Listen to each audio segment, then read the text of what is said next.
Hi everyone, welcome back to our YouTube channel Zero Analyst. This is the project 7 of our 10 SQL project series. This is going to be one of the most challenging SQL project because in this project you will be analyzing 1 million plus sales and data set. You will be analyzing 5 different tables and data set like warranty tables, sales tables, store tables and the product tables.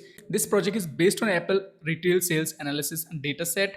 Now, if you're looking for a super advanced and complex project for your resume, then this video is right for you. So let's see the project that you'll be publishing by end of this video.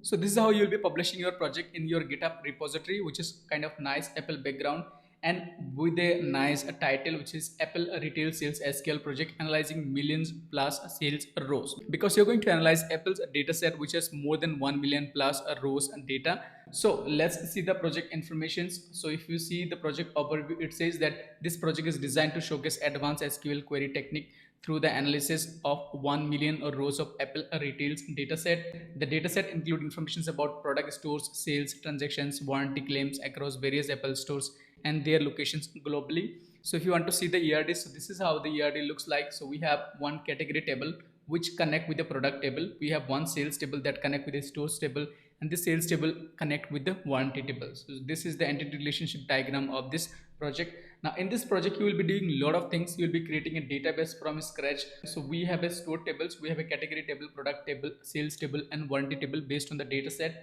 So in this project we will be solving 20 plus business problems. So first we will be solving 10 plus medium SQL problems, where we will be using simple group by or simple join subqueries and simple operations of SQL. Then we will be solving some medium to hard level questions, which is going to be 5 questions, where we will be doing more of like time based analysis, and we will be using maybe window functions and some advanced SQL technique here. Then you're going to solve super advanced complex SQL problem, where you will be using all advanced SQL technique like maybe key statement, group by, window function, join, each and everything together to solve this complex SQL problems. And you will be also solving one bonus question, which is going to be this one. Now let's see the project focus. It says complex join and aggregations, window functions and data segmentations, correlation analysis and real world problem solving. So in this project you will be showcasing all this technique, which is called complex join and aggregations. You will be doing multiple window functions, you will be doing data segmentations, correlations analysis and real world problem solving using your SQL technique. So let's first see the data set in Excel. So we have category table that has a category information, so you can see it here. And then we have which is called product table, so that has a 70 plus product information, so you can see it here. So we have all different product and their launch date, which is all a real Apple product, you can see it here, and their launch price as well, you can see it here. Then we will have store tables, which has the each of this Apple store information, so you can see it here. So we have 74 plus store tables. Then we have a sales table which has 1 million plus rows and data set, which you can see it here. So this is the sales table which contain 1 million plus 40,000 data set. So this data is already clean, so we don't have to clean this data. That's one of the good thing. Then we have warranty tables, which has information about like how many customers claim for the warranty.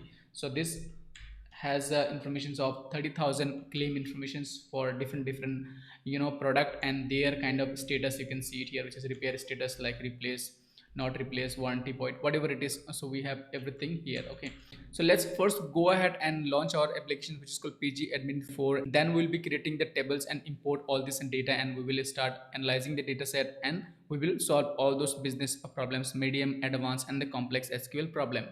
Now for this project I'm going to use PostgreSQL and PGAdmin 4 tool, which is a PostgreSQL management tool. If you want to use MySQL, then you can use MySQL as well, but you need to use a command line to basically upload the data set.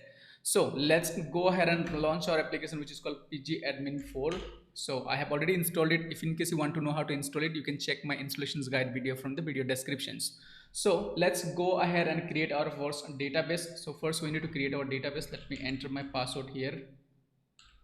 So I'll click on save, so let's go ahead and create our database so that we will create our tables. So first right click, create and database, and let's give a name called Apple DB. Okay, so this is the name I want to give. I want to keep everything same.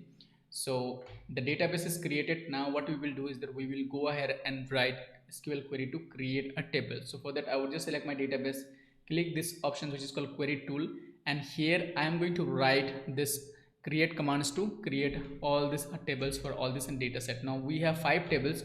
I have already written the code to create these tables, which you can download from the video descriptions. So let's go ahead and kind of import the queries, which is this one, which is called SQL code. And this code has the information about creating tables for all these different tables. So let me just go ahead and copy paste it here. Now you can either import it or you can copy paste it. So I'm going to import it. So I'll just go ahead and select my folders, select this schemas. So this query is going to create one table for a store table. You can see that I have mentioned the store ID, store name, city and country. Then it's going to create category tables, which is these two columns. Then it is going to create product table, product name, category, launch date and price. Now if you see here, I have mentioned in the product table, I have mentioned a constraint because I have mentioned a foreign key, which is the category ID that connect this product table and the category table. Same ways in the sales table, I have mentioned two constraints, which is called product ID and the store ID, which connect this sales table with the store table and the product table. And then we have warranty table where I have a constraint which is as a foreign key I have mentioned. And then in the warranty table, I have one more constraint, which is the foreign key constraint, that's the sale ID. You can see it here. So that connect it with the sales table. Now once I click on this play icon, it's going to create the tables. You can see I can see a success message, which is called a schema created successful. So we can go ahead and check it. Now this is a very simple syntax how we create tables. You just have to define primary key and the foreign key constraints, which I have covered in last all 6 project. So to save time, I have basically already written this code earlier. Now if you want to go through each and everything, you can go through, or you can go through my previous project to learn how to design a database from scratch. So let's go ahead and see the tables. We would go to schemas and we would go to public and we would go to tables. So here you can see I have all this table which is created, right? So first thing, I would just right click and refresh. So let's import one by one. So first we need to import into this all the parent table, which is going to be my category table. So this is a parent table, okay, because this has no dependency. Then we have store tables. So this is the parent table. Other than that, I have, which is called, these are the only two parent table. Then this product table depends on this category, then the sales table depend on this product, and the sales table depend on this stores, and this warranty table depend on this sales. So first we would import to this two table, then we would able to import to product, then sales, then warranty. So let's go ahead and import first to the category. So right click, import, and select the data set, which is this one, that's going to be category. Click open, and I just need to ensure that this header is enabled. So by default it's disabled in Windows. So you can see it is imported successfully. We can see a success message. If you want to see the count now, you will see the count is showing 10. Okay, let's go ahead and import now to product, which is going to be right click, import, and let's select the product, which is going to be this one. Click on OK. So you can see it is imported. Make sure the header is enabled in all the import. Okay, now I'll be importing to stores. So right click, import, and let's click on stores, which is going to be this, and click on OK. Make sure this header is enabled.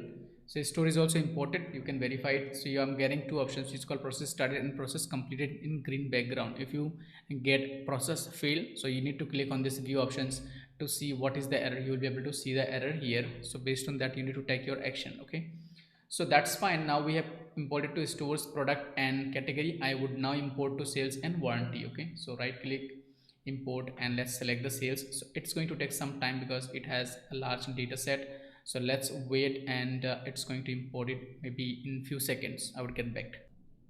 All right, now you can see it is imported successfully. We can see it here. We can click on view and check the information. So you can see it has imported 10 lakhs 40,191 sales records, and that's perfectly correct.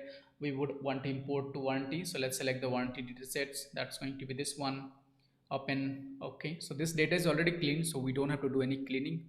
That's great. So we will more focus on problem solving. Okay, all right, so this schemas created, all the tables are imported. We can just check one by one table. So let's go ahead and kind of launch a new query tool, and where we will be analyzing this data set one by one. Okay, so let's name it. Let's add a comment called Apple sales project 1 million data set. Okay, so let's first see the data set in each of the tables. So let's first write some select statement. So select everything from category. So let's see all the data that we have in the category, right? So let's go ahead and minimize it, and let's see in the category table. If I execute it, you can see I have 10 different categories and their name, right? I have a category id, so this is important because this category id we will see in the product table. Let's see the product table. Let's see how many product we have, right? So products, each table ending with s. So in the product table you can see we have total 64 different products. All are the iPhone and the Apple products. You can see it here because it's an Apple data set. So we have different products id, product name, category id. Based on this category id I can get the category name from the category table. Most important thing what we have here is the launch date. Okay, now we have then their price. Okay, this price are in USD, by the way. So that's fine. Now let's go ahead and see our next table. That's going to be maybe a store table. So I would just go ahead and say stores table. So in the store table we have 73 different stores, which is all these are global stores. You can see different Apple stores. Now these are the real Apple stores informations which I have scraped from the Apple website. Let's see now the sales table. So sales table, you can see here we have 1 million sales informations, which is 1,040,000 sales records. We have different sales id, sales date, store id, product id, and the quantity of purchase, right? So for different each stores have different sales informations. You can see it here. Okay, so different stores and their sales informations. Alright, now let's go ahead and see our last table, which is called warranty table. Now if you see in the sales table, this is our main fact table which contain all the keys, because we have a store ID, we have product ID. Based on the store ID we can have the store informations, country informations. Based on the product ID we can have the product informations like product category and each and everything.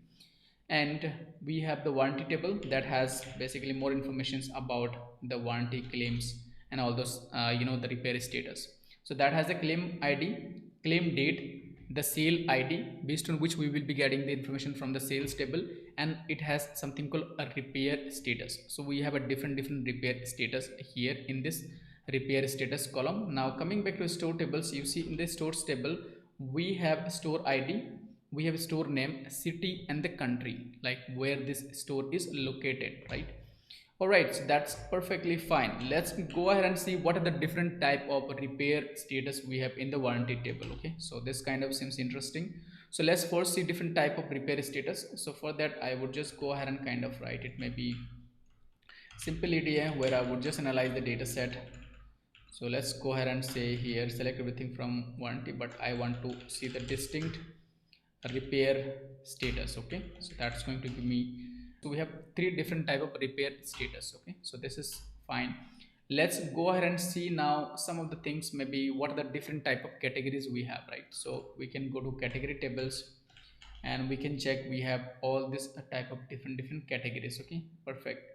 So this data set, if you want to see the count of this sales data set, so we can simply go ahead and check that as well. So I would just go ahead and say here is that count of star. Okay, so this seems to have 1,040,191 sales record. Okay, so what we will do is that we will create some index on some of the columns. That's going to improve our query performance. Because of the large data set we may experience a delay in querying. So what we would do is that first we would create some index before solving the problems. That's going to make our life easy. Okay, so the first best practice for improving the query performance. Okay, best practice is that we will be creating, this is already primary key, so I don't have to create any index. But if you see this sale date, store ID, and the product ID, these are two foreign keys. So it's better to create index on the store ID and the product ID as well in this sale date, and then we can create a combined index on this sale date and the store ID, and we can create combined index maybe store, sale date, and the product. So for now I'm just going to create three index: sale date, store ID, and the product ID. So creating index is very simple. Now why index is important, let's first of all see. Okay, so I am just going to write simple select statement. So select everything from this sales table, where I would say where this may be product ID equals maybe P44. Okay, so let's see how much time it takes. Okay, so that's, so we can execute it, and where the product ID equals, so you see it took maybe, which is called 83 milliseconds. Now we can capture it using something called explain analyze. That's going to give the detailed explanations of this query. So you can see it's doing a sequence scan and it took 64 milliseconds, okay, without giving the index. Okay, now we're going to create an index on this sale date column, or maybe on this product column, then we will see how much time it takes. Okay, now it's taking 64 milliseconds, so we would just write it down.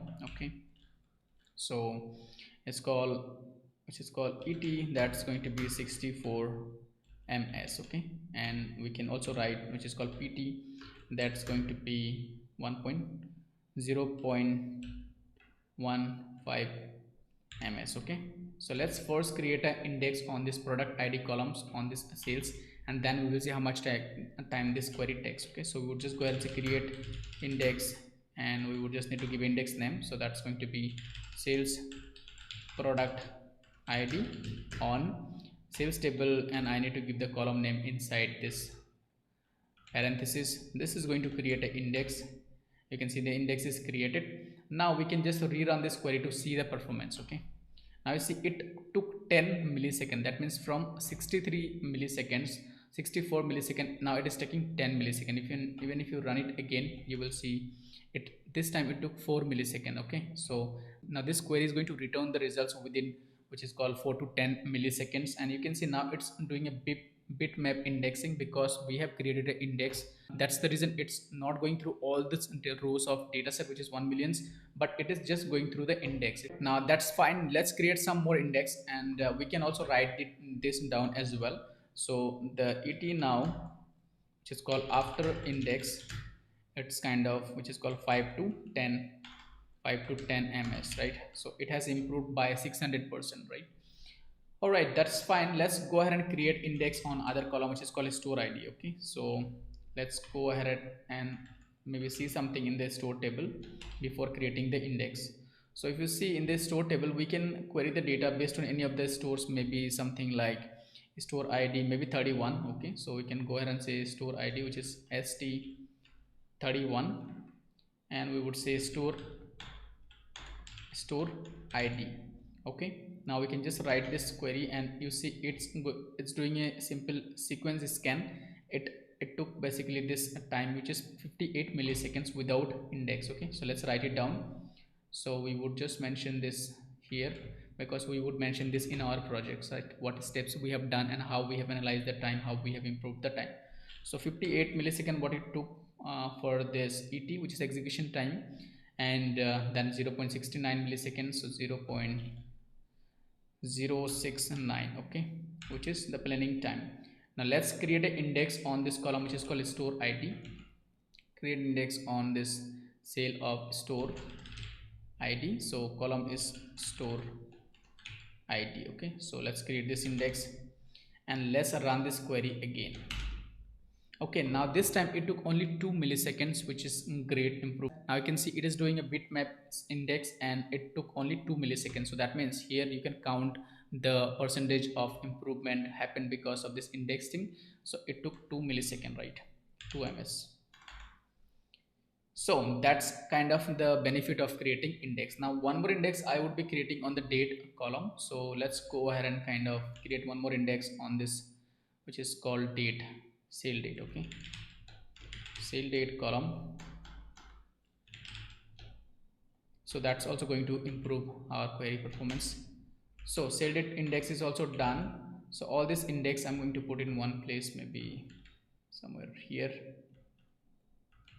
Now this is part of query optimizations, and now all the index are done. You can also create composite index. Basically you can combine two columns together and create index wherever the two columns are used together most of the time, then you can create index.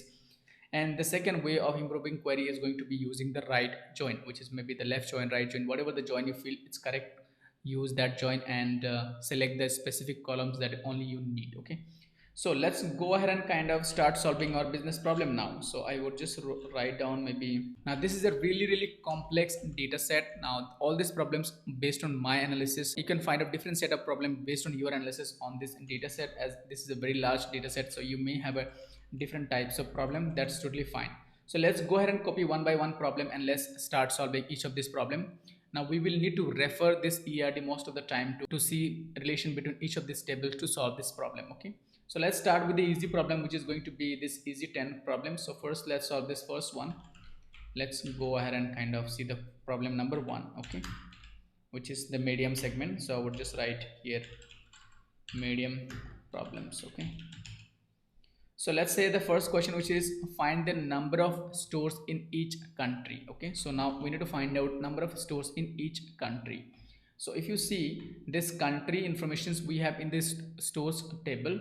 Okay, so we can go ahead and say that first everything from the stores tables to first see the data set, then we can build our logic to solve this problem. Okay, so we can see that we have total 73 stores and we have something called country column. Okay, so what you need here is that we need number of stores in each country. So before solving any problem, it is better to read the question 2 or 3 times.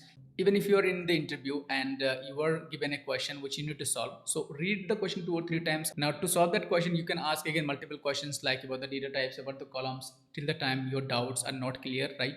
Nobody is going to expect you to solve the problem. Okay, so don't just jump to write the query. Okay, so here you see it says find the number of stores in each country. So first step is to see the data. So we have a country column, so that means I would need to find out how many stores I have in USA, how many stores I have in Canada. So that means I need to count, right? 1 2 3. Same way, how many stores we have Japan, how many US stores we have in Singapore. Okay, so for that, what you can do is that we can group the data based on the similarity, which is the country. So each country based on the same similarity, I just need to count, right? So that's what we call group by. So I can do a group by the country, and I can count the number of store falls into each of the group. Okay, so if I do a group by the country, so all the store that falls into USA would be in one group, then I can just use a count function. Okay, so what I can do is that I first select the categorical column. So that means the column that I'm doing group by, so that's going to be country. So next what I need is that, which is called count of this store ID. You can use a count of star as well, but this is going to fine. Now I need to first select group by, which is called country or 1, because if you're using Postgres, this column means 1, this column means 2. Okay, so let's run it and we will see. So you can see here we have each country and the number of stores. Okay, so we have total 35 different countries and the number of stores. So data is fine, we can just do a order by to organize this data. So order by 2, which is this count, and in descending, and we can give a nice alias call as total stores. Okay, so let's go ahead and run it. You can see we have this each country and the totals. So in UK we have 10, USA we have 10, Canada we have 8, China we have 4, in Australia we have 3, Brazil 2. Okay, in different countries. In India we have 2 stores. That was a question number 1. It was kind of really easy, I would say. So let's go to the question number 2. Now if you're watching till here, so I would request you to subscribe to my YouTube channel.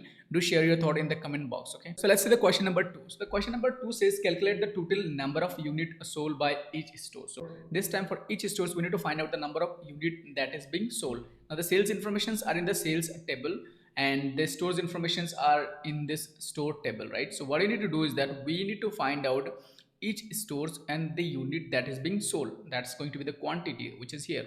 So we need to do a join between stores and the sales, and then we need to do a group by each stores, and then we can kind of check the sum on this quantity. If you need the store name, if you don't need the store name, then we can solve only using the sales table. So let's first see the easy way to solve it. Okay, so this is the question number 2, I would say Q number 2. Okay, so let's see the sales table, right? So here we need to find out each stores and the unit sold, right? So let's see the sales table. So in the sales table we have something called, which is called a store ID, right? So that means we can do a group by the stores ID, and we can do a sum on this quantity. Now you don't have to do count. Why? Because there will be quantity where the quantity would be 2. If you do a count, so 1 plus 2 is going to be 2, right? It's not going to be kind of 3 when you do a count, and when you do sum, it's going to 1 plus 2 is equal to 3, right? So let's go ahead and first write down the things that we need. So first I need, which is called store ID. Store ID what I need, and then I need simply call sum of this quantity. Okay, I would just do group by 1, and I would just execute my query. So I have each stores and this sum of the quantity, right, which is kind of total unit sold. So that's fine. I have each stores and the total units sold. Now I can see it here. Okay, So next what I need, right? So this problem is almost solved. Now if I need the store name, then I can do a join here. So I can just go ahead and say as sales s, and I can just do a join with this store table. So I would just go ahead and say that what I will do is that join. So I'll do a simple inner join with the stores as st, and I would say on, and the condition is going to be based on the store id in both the table, and I would just need maybe the store name. So st dot store name. Okay, so I just need to add one more group by here. So group by 2, and I can do an order by 3 in descending. So the store with the highest sale come first. Okay, so let's see what I have done here. So store id, so all this alias I need to give because now they are coming from different tables. So store id is coming from s table, then I have store name is coming from st, quantity is coming from s table. Now I can see we have the results. So we have each store's id, store name, and this total unit. So let's execute it again, and we have the data. So this store seems to have the highest sale, that's this one, and this store has the second highest sale, this store has the third highest sale, right? So you can see different stores and their number of unit that is being sold. So some store has very less sale, maybe this one which is 709 only, right? So this one 678, right? So different stores and the different unit sold. Very simple approach we have done, simply join and group by here. Okay, and order by to organize the data. Now let's go ahead and see the question number 3. So we are still solving the medium or easy level question, we can say. Let's see the question number 3. So the question number 3 says identify how many sales occurred in December 2023. Okay, so for that we just need one table which is called sales table, because sales table has information about the sale date, right? So everything from sales table. Let's go ahead and run this query, and you can see we have which is called 1.4 million. Now you can see we have all the sales records, so we just need to filter this data by this sale date, right? So we need to find out December 2023 sales, how many sales, we need to find out the total count, right? So for that I can simply go ahead and say, first of all, let me select star, and I would say where the sale date. Okay, so how do I select the December 2023? Okay, so there is two way, either you can use extract functions or you can use something called to-char. Okay, so first of all I would just go ahead and this sale date, from this sale date I can take out this kind of. So first, so I'm going to use the sale date column to filter it out. So here I would just need to select the December 2023. Okay, so that is one way you can do it. Okay, the way you can do it that I can just show you. So I would just go ahead and say that I am selecting this, and I'm selecting sale date. Okay, now sale date I can convert into a format called month, year. Okay, so for that I would just use a text formatting which is called to-char functions. So to-char, and you can just put your sale date and what shape you need. Let's say I need something called then dash YY. Okay, so let me just show you the data before filtering it out. You can see now for each sale date that is converted into this shape where I have this month, then I have the year. Okay, so I now need to filter the data for December 2023. Okay, so same thing what we will be doing here is that I would just use this in here in the where conditions. Okay, and I would just go ahead and say that what I'm filtering with. Now you see the data type has converted to text, because to-char convert a data into text. Okay, now I would need to put my logic in this condition. So what I need is the December, so which is 12, and the year is going to be 2023. Okay, so let me verify first if this is giving the right answer or not. You see all the data it is selecting for December 2023. Okay, so that's 32,846. I would just now use a count function here. I don't need this anymore. So let's go ahead and say count of maybe, sale id. Okay, so I can just give alias called total sale. Okay, so this is going to give me the total sale for specific month which is December 2023. If you need sale for any other month, any other quarter, any other day, so you just need to use the same approach. Okay, so that was question number 3, really easy. Let's see the question number 4. So question number 4 says that determine how many stores we have which never had a warranty claim. Okay, now this is something new.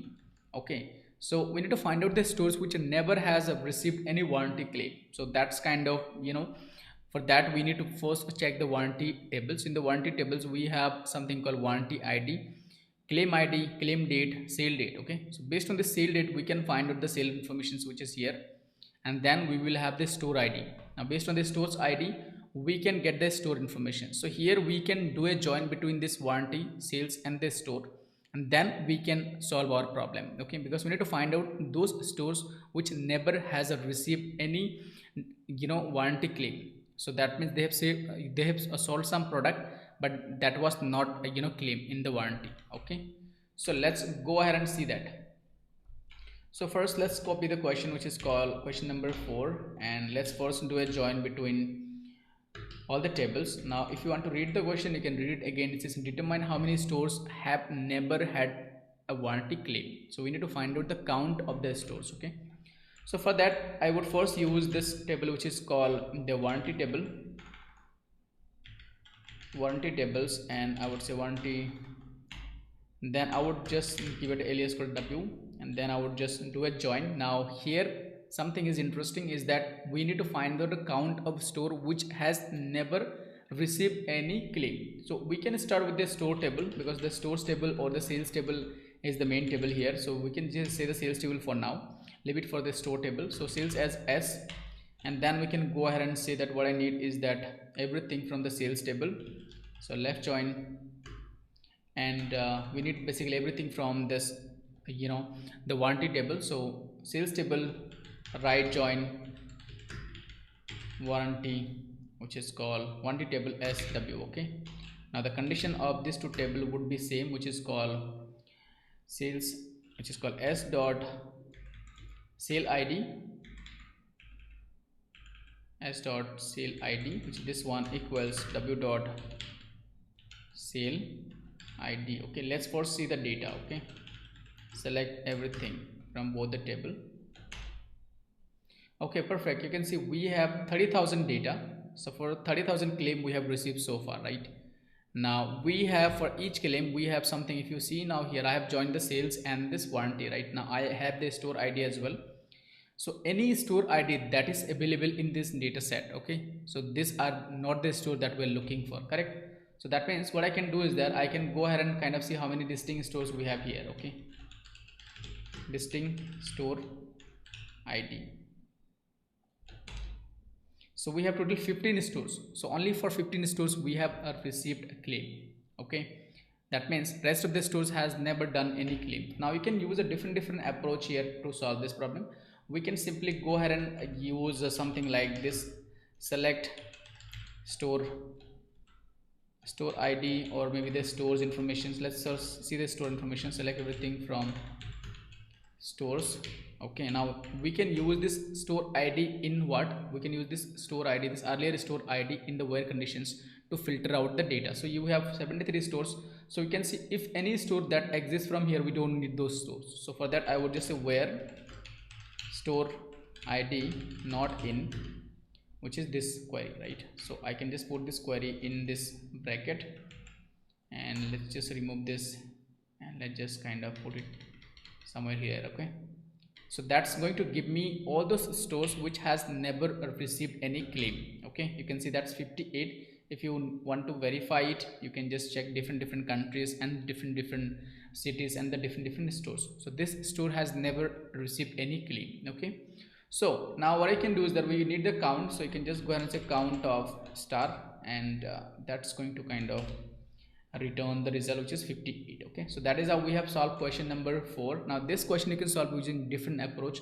I could have do again one more join here to solve it as well, but again this is one of the easiest approach which I have used. Okay, so let's see the question number 5, which is called calculate the percentage of warranty claim marked as warranty void. Okay, so let's see this is the question number 5, and question number 5 says, question number 5, it says calculate the percentage of warranty claims marked as warranty void. So warranty void means there could be warranty which is declined, maybe due to water damage, due to anything which is not part of, like not doesn't cover in the warranty. So for that, let's first see the warranty table. So in the warranty table you can see we have claim ID, claim date, sale date, and the repair status, right? So we in the repair status, if you see, we would have something called the warranty void. Okay, which is what we're looking for.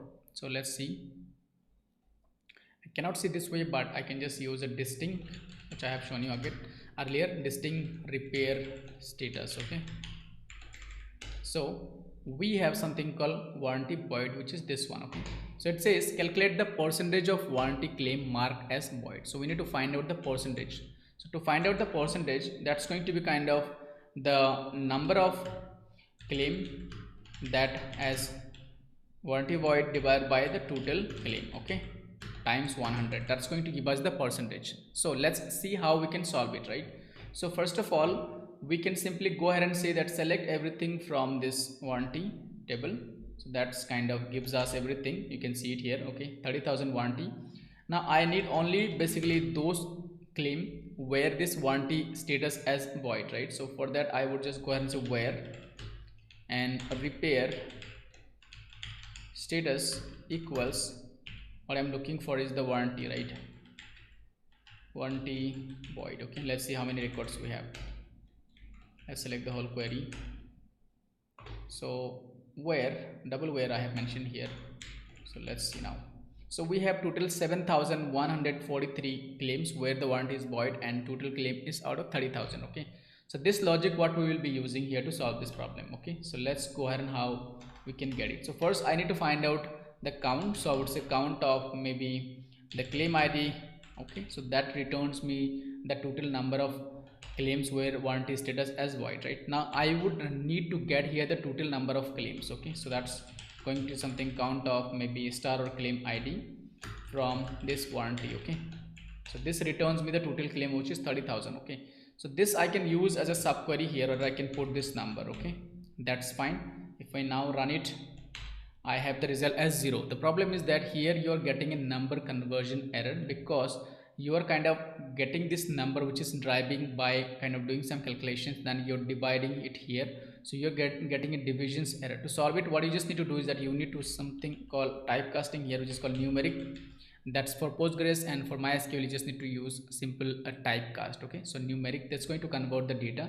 Now if you execute it, and also we need to multiply with 100 before it. So here let's go ahead and this from warranty, let's first say that here we want to multiply with 100 as well, but that's I would do after this conversion. Okay, so let's write this conversion here, and then I'm going to multiply with 100. Okay, so the right way to run this query is maybe something like this. Okay, so let's go ahead and kind of see the result. Now we have the result, which is 23%. Okay, let's give a nice name as call maybe warranty void percentage, right? I cannot use this percentage sign, maybe percentage. Okay, so that's return the results. But we are getting so many this decimal numbers, so we can fix that using a round function. So for that I would just go ahead and use a round function here. So I would just go ahead and put a round function which is outside this. So let's go ahead and see here is that what I am using is a round, and the round functions I would just do round by 2. Okay, let's put it here, and let's put it maybe one additions inside. So then I'm saving it as warranty claim. Okay, so let's run it. We have the percentage which is 23%. So warranty void percentage, you can see it here, which is out of the total warranty void. So this is, I have used very simple approach, one subquery in the select statement. Okay, then I am converting that using this numeric function. Let's see the next question, which is going to be question number 6. It says identify which store had the highest total unit sold in the last year. Okay, now this problem is very simple. Okay, we just need to use the sales table here. So this is question number 6. So it says identify which store had the highest total unit sold in the last year. Okay, so for that we just need to see the store table. So select everything from this sales table, and let's see. First of all, we have something called store ID. So based on that store ID we can solve it. If we need the store name, then you can do a join, but to solve it without the store name, we can simply use this store ID. Okay, it says identify which store had the highest total unit sold. So that means if you do a group by this, and then you can do a sum on this quantity, that's how you find out each stores and the total unit. And then before that you need to filter the data for last year. Okay, so let's first understand how to filter the data for last years. So you can say where You can use the sale date. Okay, now this sale date you can filter for the last year. So the way you filter last year is that something like this. Okay, you need the last 1 year sales, any sales that happened in the last 1 year. So for that you can say sale date must be greater than equals to, and here you can put the last 1 year date, the 1 year old date. So let's say if you see the current date. Okay, in Postgres we have a function called current date that returns the today date from the system. If you see today date is, that is 27 September 2024. If I just need 1 year old date, so I would just need to use something called interval, and inside it I would just put 1 year. Okay, so this is a really interesting function that's going to give me 1 year old date. So I would just need to minus 1 year. Okay, current date minus interval 1 year. So from the current date I am minusing 1 year interval. That means I am getting 1 year old date, which you can see 27/9/2023. Okay, so same thing what we are doing here is that I'm going to put this function here. Okay, so that's going to give me 1 year old date. I'm saying that hey, if the sale date is more than this, that means the sale happened in the last 1 year. Okay, so that's fine. Now let's see how many sale that falls into this, which is called 1,16,000 sale that falls into this. Okay, now what I need is that identify which store had the highest sale unit sold in the last year. So in the last year we need to find out which store had the highest unit sale. So that means I now can do a group by this and do a sum on this. Okay, so for that I can simply go ahead and say what I need is that store ID and sum on this quantity. Okay, and I would just need to do a group by 1, and then I would just do an order by 2. Okay, so that's how I get my result. So let's see what I have done here is that quantity. Okay, let's kind of run again.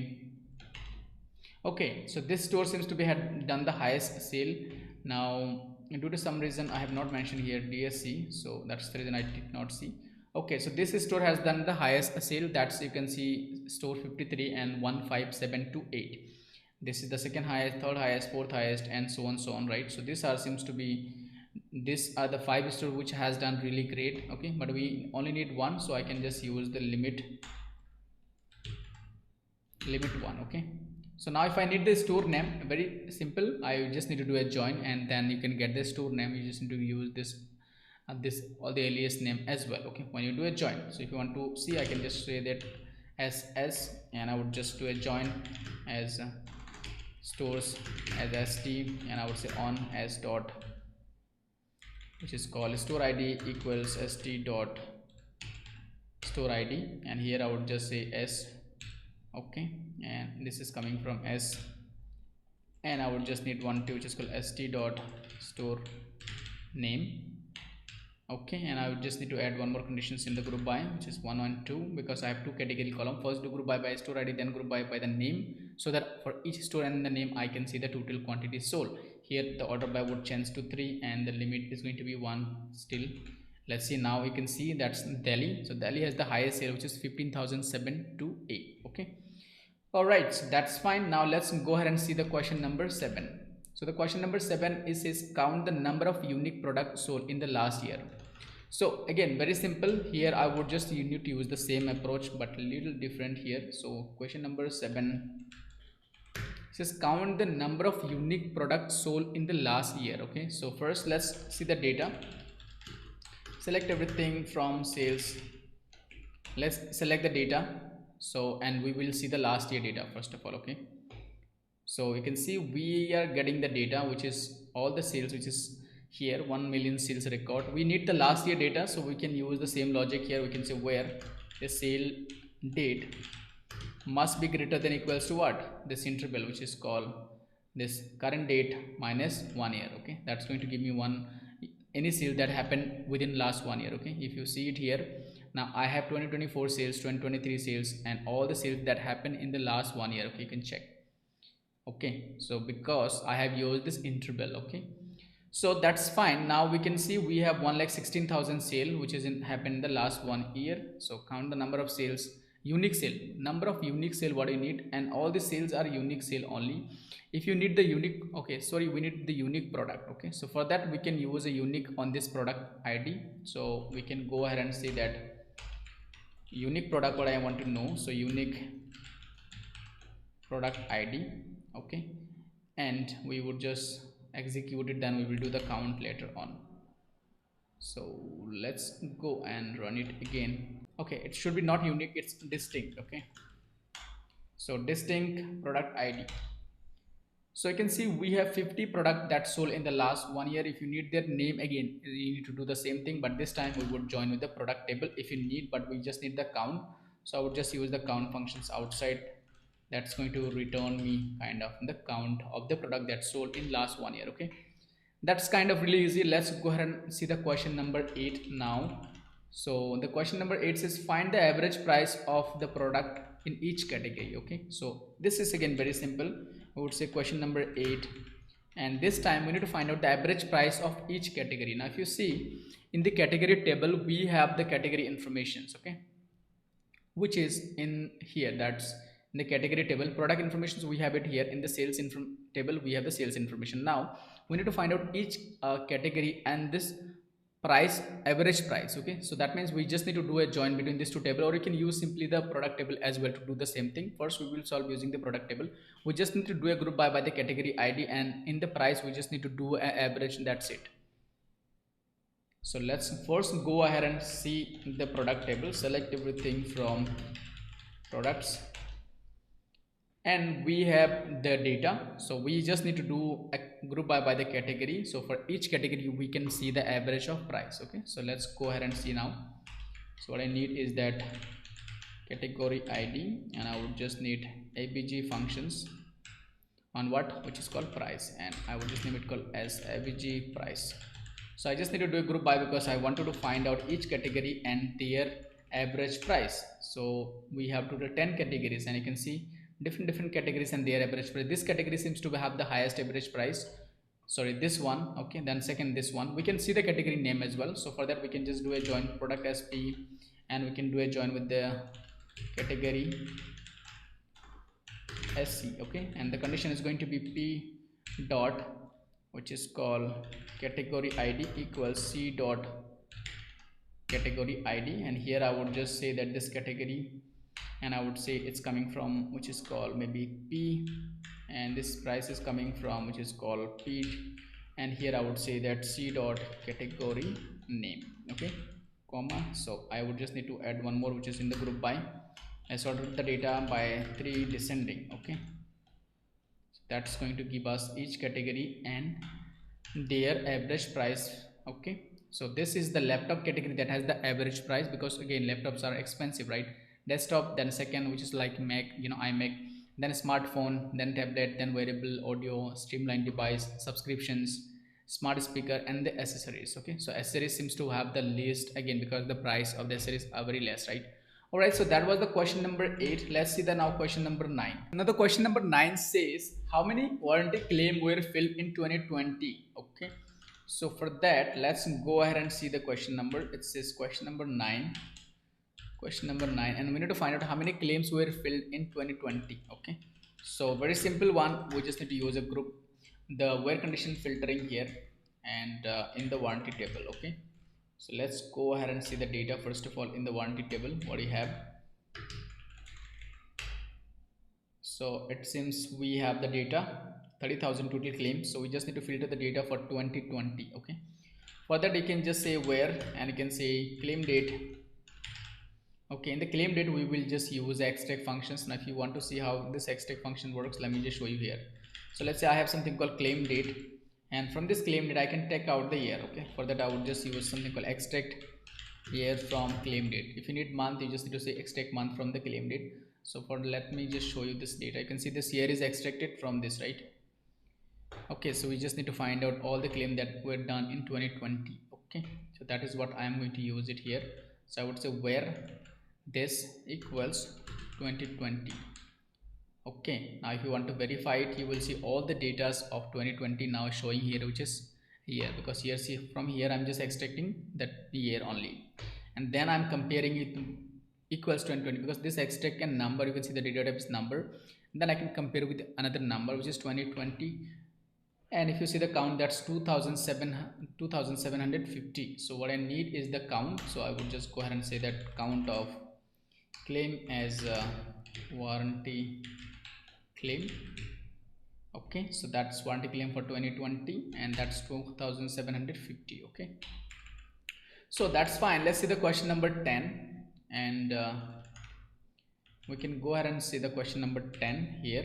Question number 10, each says for each stores identify the best selling day based on the highest quantity sold. Okay, so based on the highest quantity sold, we need to identify the best selling day. Now these are the days, which is week days. Okay, so let's see how we can solve this one. Okay, so let's see first of all everything from the sales table. So in the sales table, let's see if we have anything called day, right? So we don't have anything, we have a sale date. So based on the sale date, we can create a day name. Okay, so it's just each stores we need to find out best selling day that's based on the highest quantity sold. So let's write down for this one, write down the step-by-step approach that we can follow to solve it. Okay, first of all, I need to find out basically each store, which is I need to do a group by the store ID. Okay, then I need to find out each stores and best selling days. Okay, so that means I need to create a column called day name.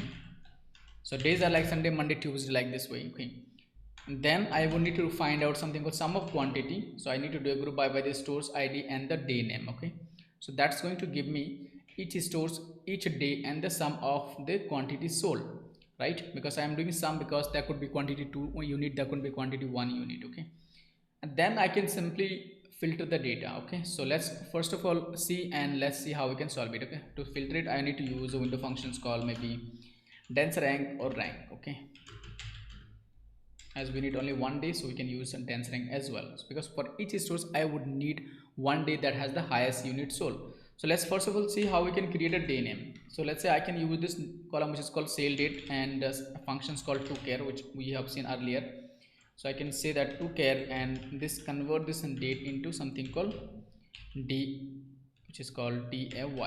Okay, if you just execute it, you will see nice and day name that mentioned here. See, you can see it here, right? So it has converted. So this toChar, and if I just write day, it convert this date into day. Okay, so this is what we need. Next, what I need is that I need to find out each store's ID. So store ID, what I need, right? So next I would just need to do group by 1 first store, then group by 2. Basically 2 means this column which is called day name as days or day name. Okay, now for each day what I need to find out is that sum of the quantity, right?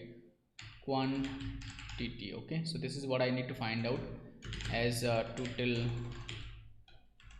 unit sold. Okay, very simple approach. Let's go ahead and run it, and we have the stores and the day, each day and their total sales. Now the data is not kind of order by, so let's do a order by to understand it. So we can say order by 3 in descending. So now each stores, the day that has the highest sale we will see first. Okay, let's first of all see.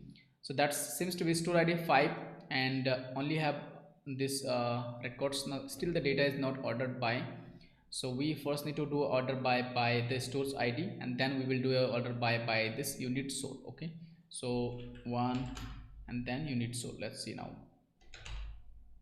Okay, perfect. Now you see all the sale that is done by the store ID 1, which is here, and they seems to be have the day which is Thursday is the highest selling for them. Okay, which is 6,830.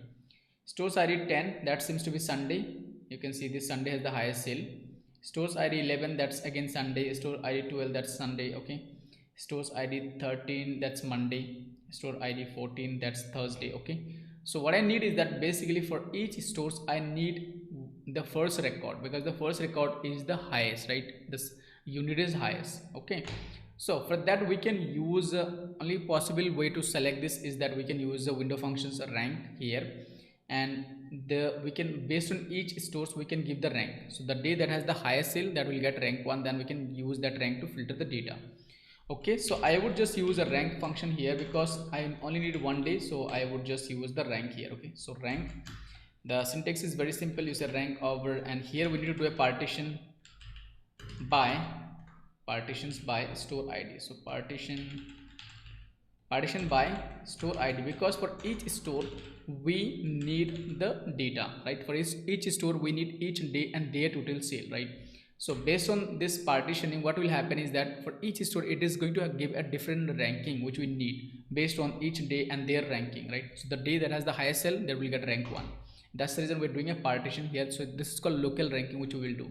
So you can do the order by here, because I have done this partitioning. I don't need this order by outside. So here I would just say that what I need is that this unit sold. Okay, so the highest sale should get rank 1. Here you cannot use the alias, so we would just use this unit sold, this formula. Okay, so let's see now. Okay, now if you see for this store ID 1, Thursday is getting rank 1 because that's 68,000, and Sunday is 67,000. That's the second highest. Okay, that's fine. We only need this. Same way for the store ID 11, we need Monday. For store ID 12, we need Sunday. Okay, so all these stores, only this rank is given to the first day that has the highest sale. So for this, you can see Monday, which is 2879, and Sunday is 2855. So Monday is the highest sale, right?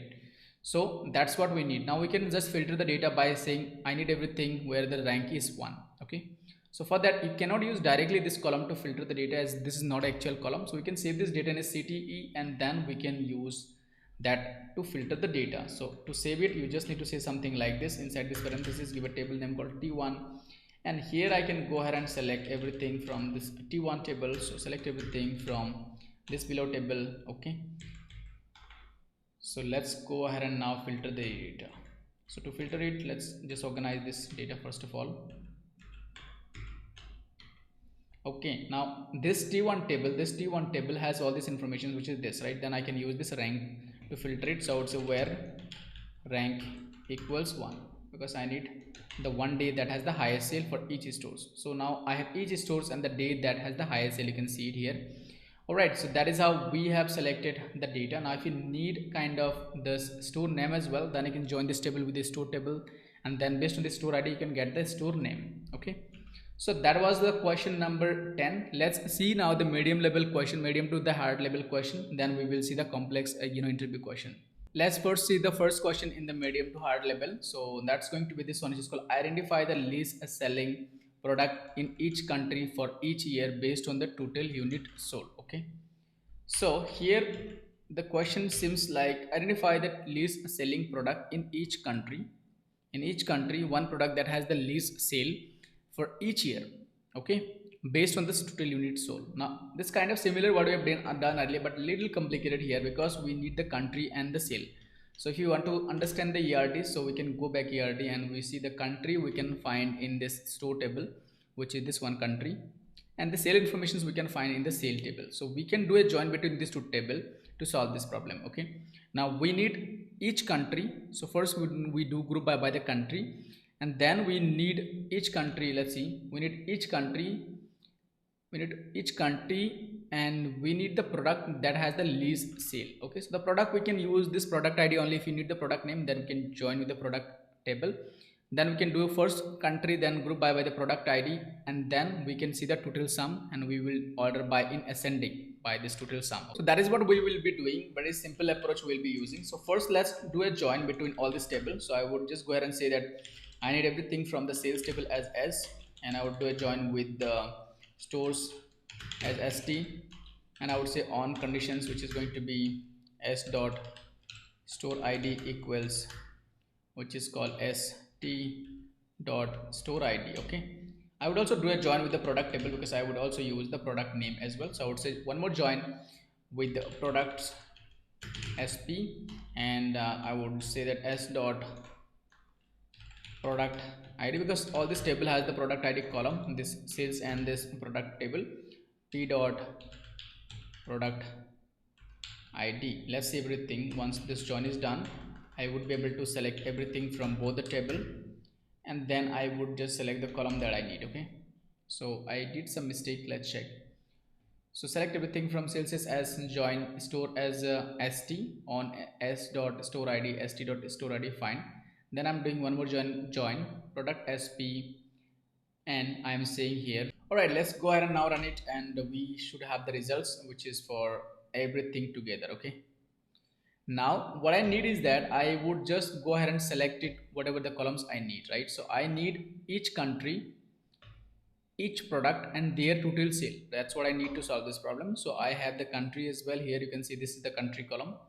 I have the product, which is the product name column. I can use the product name, and I have the quantity column, which is coming from the sales table. Okay, so all three columns what I need. So let's go ahead and select the column. So first I need, which is called country, that's coming from ST dot country. Then I need, which is coming from P dot product name. then I need which is called sum of quantity, which is coming from s table. So s dot quantity, okay, s total quantity sold. Okay, so I just need to do a group by the 1 and 2. So I would just go and say group by 1 then 2. Okay, so each country, each product and their total sale, I have it. I would just need to do a order by, right? So here for each country I need to find out one product that has the least sale. Okay, so first let's do a order by the country. So for each country we have the data together, so we would say order by 1, and then what I need is that order by 3 in order by 3 in this time ascending. Okay, because we need each country the product that has the least sale.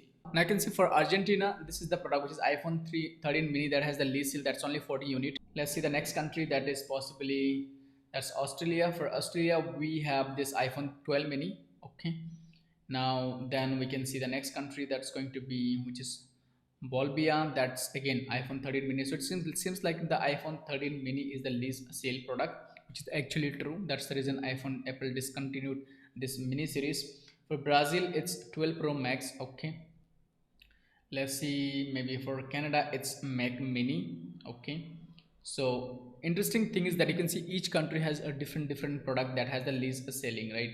For, let's see, for the next country, that's going to be this Chile. I have never heard about this country, but again that has 26 which is Mac mini.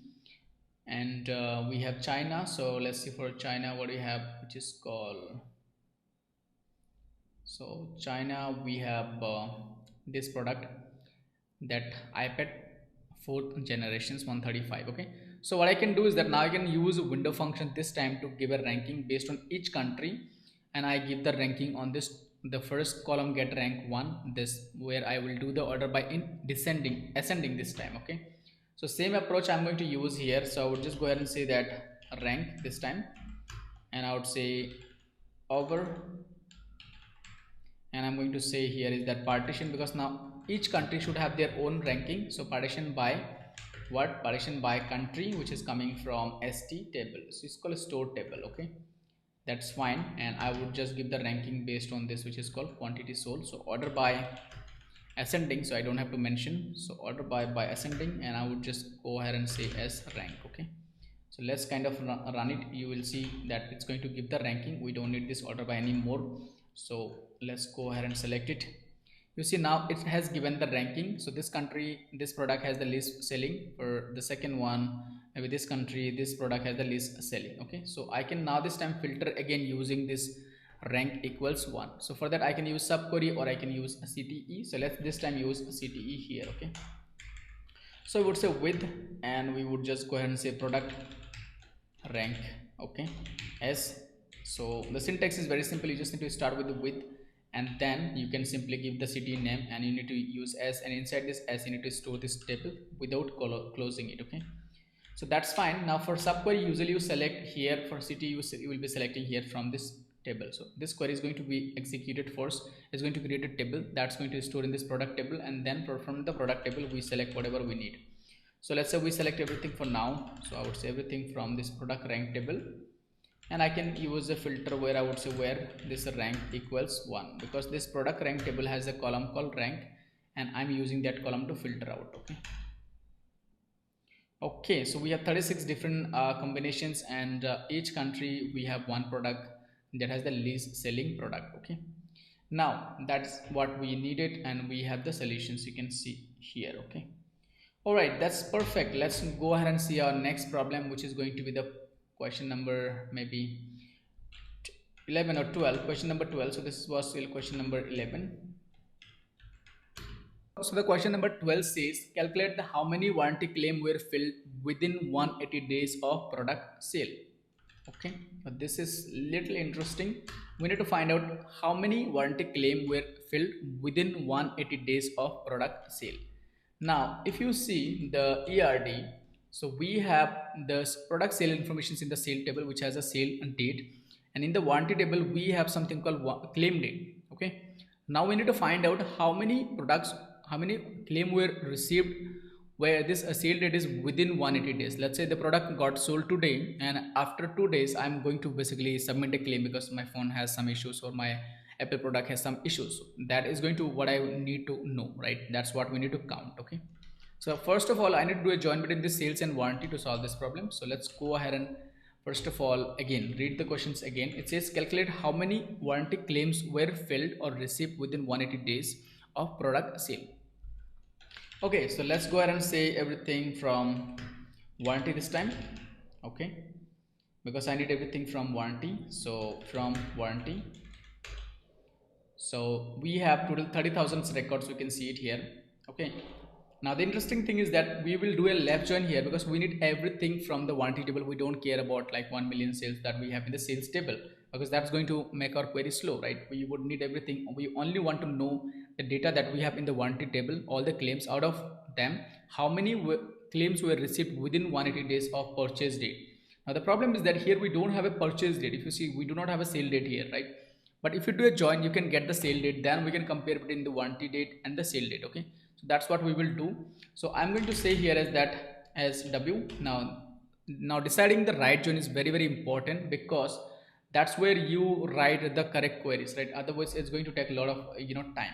So warranty as W, and I would say left join. So everything I'm getting from the warranty, only I would get for each of this record, 30,000 record, I would get their sale date. That's what I need. Okay, left join, and I would say that sales as S, and I would just join with S dot, which is called sale ID. Both table has sale ID column common, so W dot sale ID.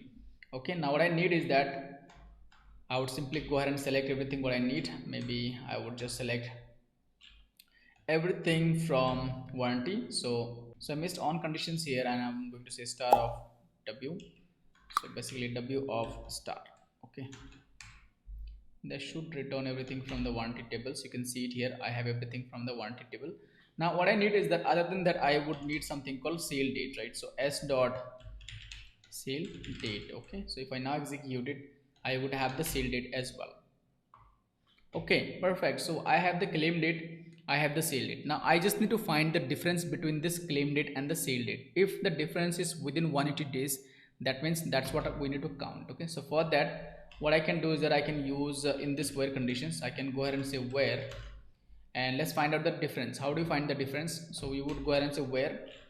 Now you need to understand here is that sale date is going to be the previous record, because the purchase was done earlier, and then this warranty date is going to be the latest date, right?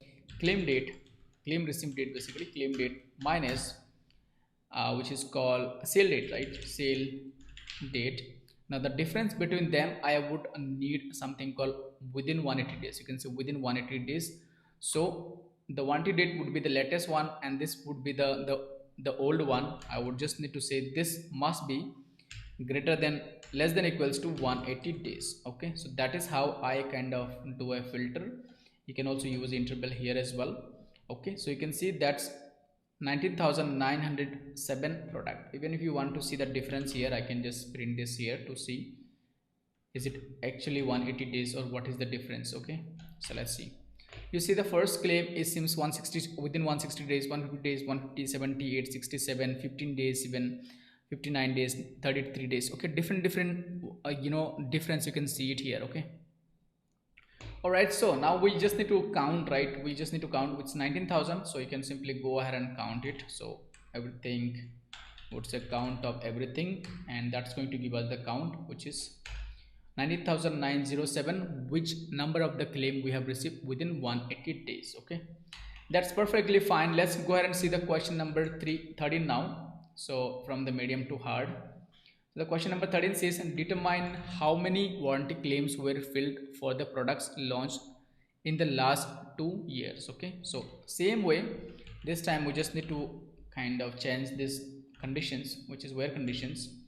Determine how many warranty claims were filled for the product launch in the last 2 years. Okay, so we would just need the same thing here. This time we would just need something else. Okay, it says determine how many warranty claims were filled for the product launch in last 2 years. So now we need something called product launch. Okay, so if you see here, product launch informations, we will have something called launch date in the product table. Okay, so we need to find out that all the product that launched in the last 2 years, and then their sale informations, and then their warranty informations. Okay, their warranty claim informations. Okay, so for each product we need to find out the number of claim that we have received in the last 2 years. Okay, so what we need to find out is that each product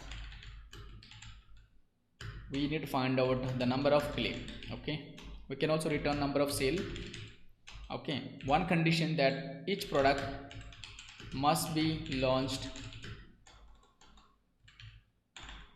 in last 2 year. Okay, that's the main condition. This is the filter conditions. So let's go ahead and see how we can do it. Okay, so I would just go ahead and say that I need all the product. Okay, so first of all I need all the product and their kind of all the sales, and their kind of what I need is that all the claim. Okay, so let's start with something called from, and what I'm interested to know is that I'm interested to know all the product. So I would say everything from products, and I only need the products which got sale. There could be product which has not done any sale, so that's where I would not start with the product. I may start with something called maybe the what I need is that claim, so I would start with the warranty. Okay, so warranty again we will do in inner join here. So warranty as w, and I would just go ahead and say join, and I would say product sp and on. Now I would not able to join warranty and product. I would just need to join with the sales. So I would say sales as both table has a common column, that's going to be which is called sale id. Then I would just join with product sp, and I would just go ahead and say on equal p dot product id equals s dot product id. Okay, once the join is done I would just go ahead and select the column that I need. Okay, so let's first select whatever the columns I need. Okay, so let's read the question again to understand it better. It says determine how many warranty claim were filled for the product launch in last 2 years. So let's first filter the data for last 2 years. Okay, so to filter the data after all the join is done we can filter it here. Now if we just execute this query, this has something called launch date. Okay, we have only 30,000 product, because at the moment at the end we want to know each product and the number of claim that we have received. Okay, that's what we need to know here.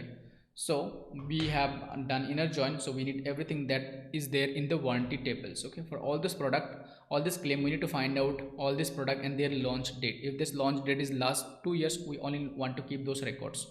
So let's use this launch date to filter the data for last 2 years. So we would just go ahead to where w dot, now that's where p dot launch date. Okay, and this must be within 2 years, so the launch date should be smaller, which is going to be, now this launch date should be kind of what, within 2 years. So for that I would say that launch date must be greater than within 2 years. Okay, so that's going to be current date minus interval 2 years. Okay, so that's going to select all the launch date, all the records that I have in this join where the launch date is in last 2 years. See, 2020 19 is not in the last 2 years, right? Let's execute it and let's see. Now you see whatever the product I am left with, all those products are launched in 2023 or 2020 kind of 4 or whatever we have in the last 2 years. Okay, 2022. Okay, because that's in the last 2 years.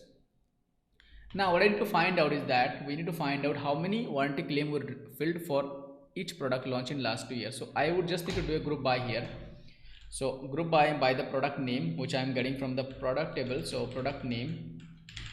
Okay, and I would just need to find out the count of, which is called warranty claim ID. Okay, claim ID, that's coming from w. So w dot claim ID, and I can simply do a group by what, group by 1. So I have each product ID and their number of claim that I have received, which you can see it here.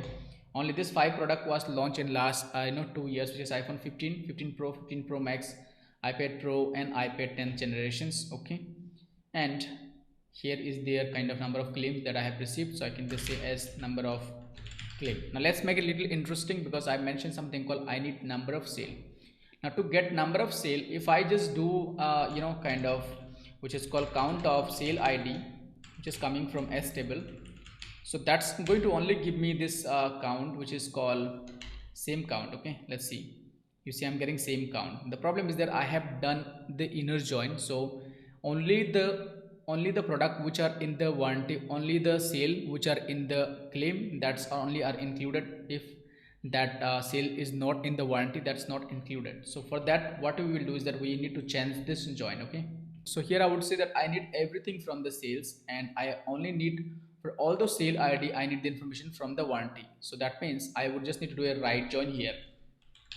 Now why right join? Because I need every records possibly that I could have in the sales table, and for each sales record I may not have in the warranty table. That's fine. If I don't have it, I would have a null, but this claim ID is not going to count the null.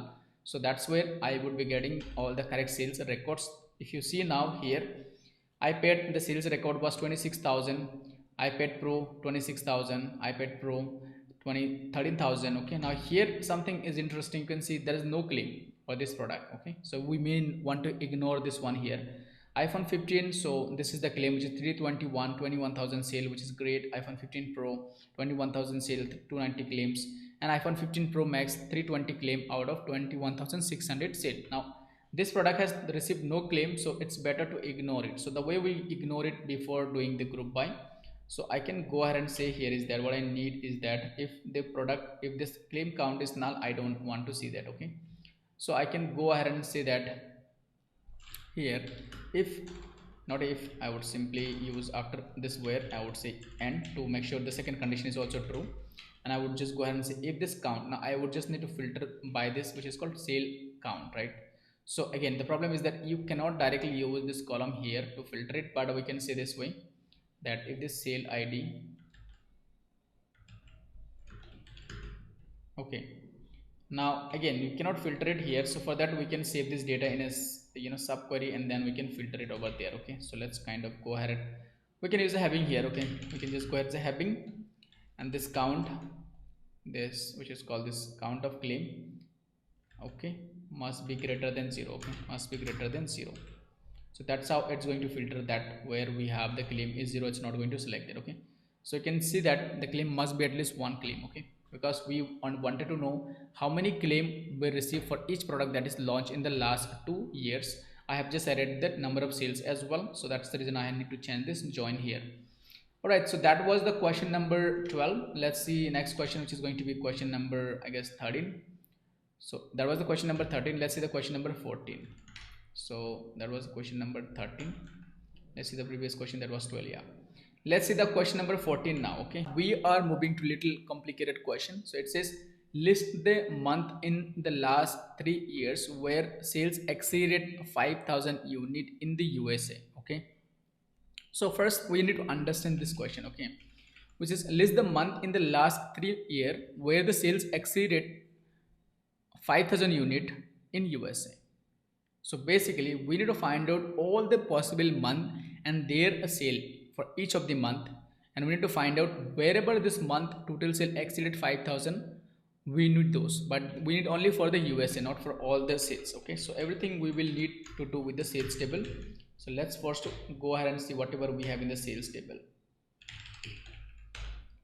Okay, so let's go ahead and see whatever we have in the sales table. So I'm just going to say select everything from the sales, which I did here, and I can see 1 million sales. Now I would need to filter the data only for USA. So let's go ahead and say that where I would say that where country is USA. Now the problem is that in the sales table I don't have the country, right? So for that I need to do a join with this country table, which is store table, and then I can do a filter. So I would say sales as S, and let's do a join which is called stores as ST, and I would say on, and the condition between these two tables is that store ID. So st dot store ID. Once the join is done, then I would have kind of this country column which is coming from the store table, which you can see it here, and then I can do a condition here, st dot country equals USA. Okay, should be in the capital. Let's see the total sale for USA. Out of 1 million sales, we have 294,000 sales that is from USA. Okay, you can see it here. Now what you need is that we need to find out each month and their total unit sold. Okay, the month column, it's not here, so we will need to kind of use the sale date column to create a month column. Okay, So the way we can create a month column, again we can use toChar function here. So I would just go ahead and say that sale date, out of this sale date I'm going to use this toChar functions, okay, which I have already shown earlier. So toChar sale date, what I need is something called and then I would need something called YY. Okay, so let's see first the data. Okay, it seems it has created something called month, which is called month and year combinations, because we need to make sure that it's a month and year combination, because in every years there would be a same month, right? So if you just use the month column, month name, it's not going to work, because we need to find out each month and their total sale. It says list the month in the last 3 years where the sales exceeded 5,000. Okay, so that's where we will be able to find out different months. So 1023 is going to be different than 102022. Okay, so this is what we will be using to do a group by.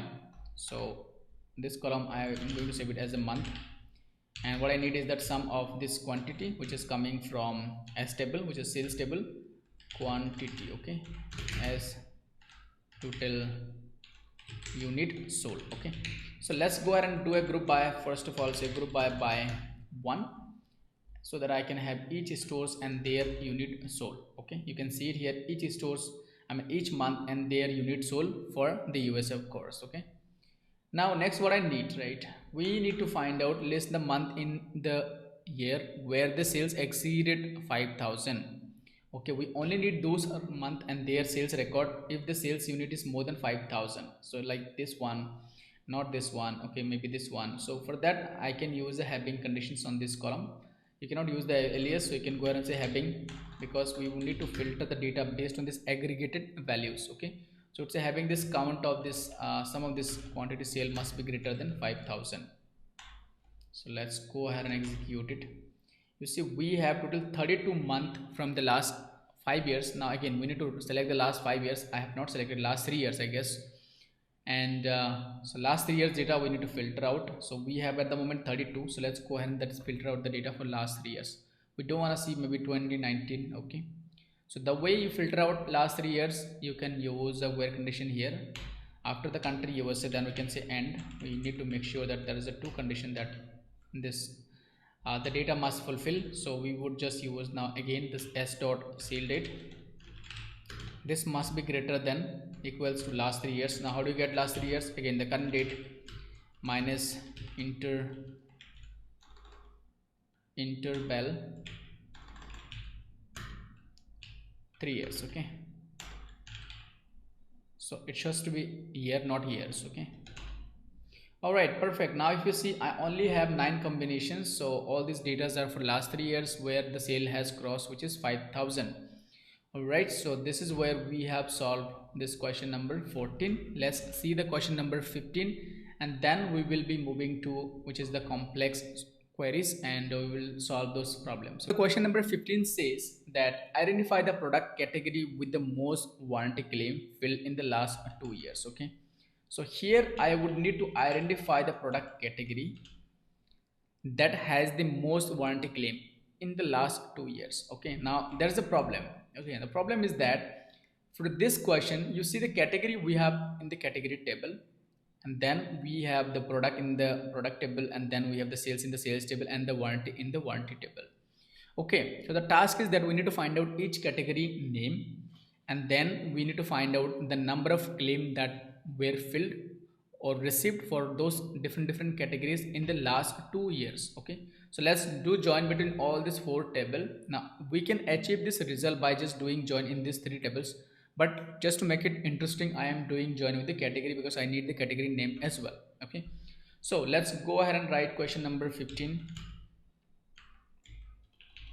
So let's go ahead and first of all do a join. So first I would start with the sales as S, and let's start with the warranty, right? So we need the warranty, everything from the warranty table. So I would just do a warranty as S and TSW, and do a left join with the sales. So left join, because I need everything from the warranty, which is 30,000, and only the record from the sales. Sales as S on both table has called sale ID as a column. So I would say W dot sale ID equals S dot, it's called sale ID. Okay, That's fine. Then I would just do a join with this, which is sp, and I would say on p dot product id and s dot product id. Then I would just do one more join, which is with the category table. So I would just go ahead and say join category sc, and I would say on c dot category id equals p dot category id, because they both table have this category id as a common column. So let's go ahead and kind of run it. Let's fix the issues. So here I just need to select whatever I want to select. Let's select everything for now, and let's see. So it's going to take some time because we're doing 4 tables joined together. Okay, that's perfect. Let's see what are the things we need. So first of all, we need to find out each category. We need to do a group by the category columns, and then we want to know how many claims were filled. So we would just count this claim id, and we need to do a filter the data for last 2 years. So in the last 2 years, so the last 2 years we need to filter based on this claim date. Okay, so it says yes, last 2 years total claims. So first let's go ahead and filter the data for last 2 years. So for that I would just use w.claim date, and here I'm going to use the data for last 2 years using current date interval 2 years. Okay, 2 year. So current date minus interval 2 year, that's going to give me the 2 years old date, and I'm just saying that claim date must be greater than this 2 years old date. So that's how I would be able to filter the data only for the last 2 years. Now I'm left with 16,000. Okay, if you see earlier I had data of which is called 30,000. Okay, so 16,000 data I have. All the 16,000 claim we have received in the last 2 years. Now we need to find out each product category and the number of claim, right? So for that I would just go ahead and do a group by the category, which is called c dot category name, and I'm going to say some, not some, count of, which is called claim id, which is coming from w table, and I'm going to give a alias call as total claims. Okay, so let's go ahead and mention the group by here. I forgot to edit group by 1, which is the first column. Okay, all right, perfect. Now if you see here, I have each category name and the claim received here. So it seems this smartphone category has the highest claim. Again, that category may have the highest sale as well, and then the second is this one, and then this, then the third this. Okay, so you can see the details here. So that was the last question from the medium to hard levels. Let's now see the super complex questions that we have, right? All right, now let's see the first problem from this complex problem. That's going to say this one, which is determine the percentage of chance of receiving warranty claims after each purchase for each country. Okay, so this is really interesting questions. So let's say question number 16. It says determine the percentage of chance of receiving warranty claims after each purchase for each country. So we need to identify the risk factor for each country of receiving claims, like in which country we are having highest claim. So ratio, so that means if there's a 100 sale, out of 100 sale, how many claims we are receiving for each countries. Okay, so here to solve it, we first need to see the structure of the table, which is called ERD. So let's see, we have the country information that is in the store table, and then we have the claim informations in this warranty table, and we have the sale informations. Okay, so first of all we need to find out that this the total sale for each country and then total claim for each country. That's how we will be able to identify the ratio. The ratio is going to be total claim divided by the total sales times 100. Okay, so we need to do a join with all these 3 tables. So let's start with something called, which is called this sales table as S, and we need the information for each country. So we would join with the country table, which is called a stores table. So join stores as st. Okay, that's fine. Now I would just say on, the condition between them is very simple, which is called, let's say s, and here I would say s dot, which is called store id and st dot store id. Okay, now here is the interesting thing. We need to make sure that all the sales are here, and we need only the warranty wherever the warranty is possible. If the warranty is not there, then we don't need them. We would find with the null. So we will do a left join here.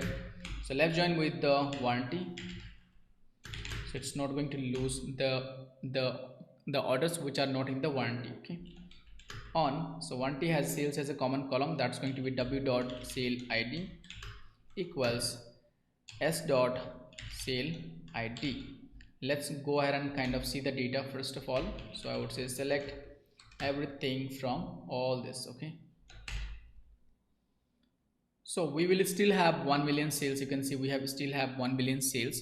Now what we will do is that we will first go ahead and see each country and the number of sales and number of claims. Okay, so for that I would just need to group by the country column, which is going to be here, this country column. Now you see a lot of nulls are there because these data are not being returned, the sales are not being returned, that's the sales are not being claimed, so that's the reason you see claim showing as a null.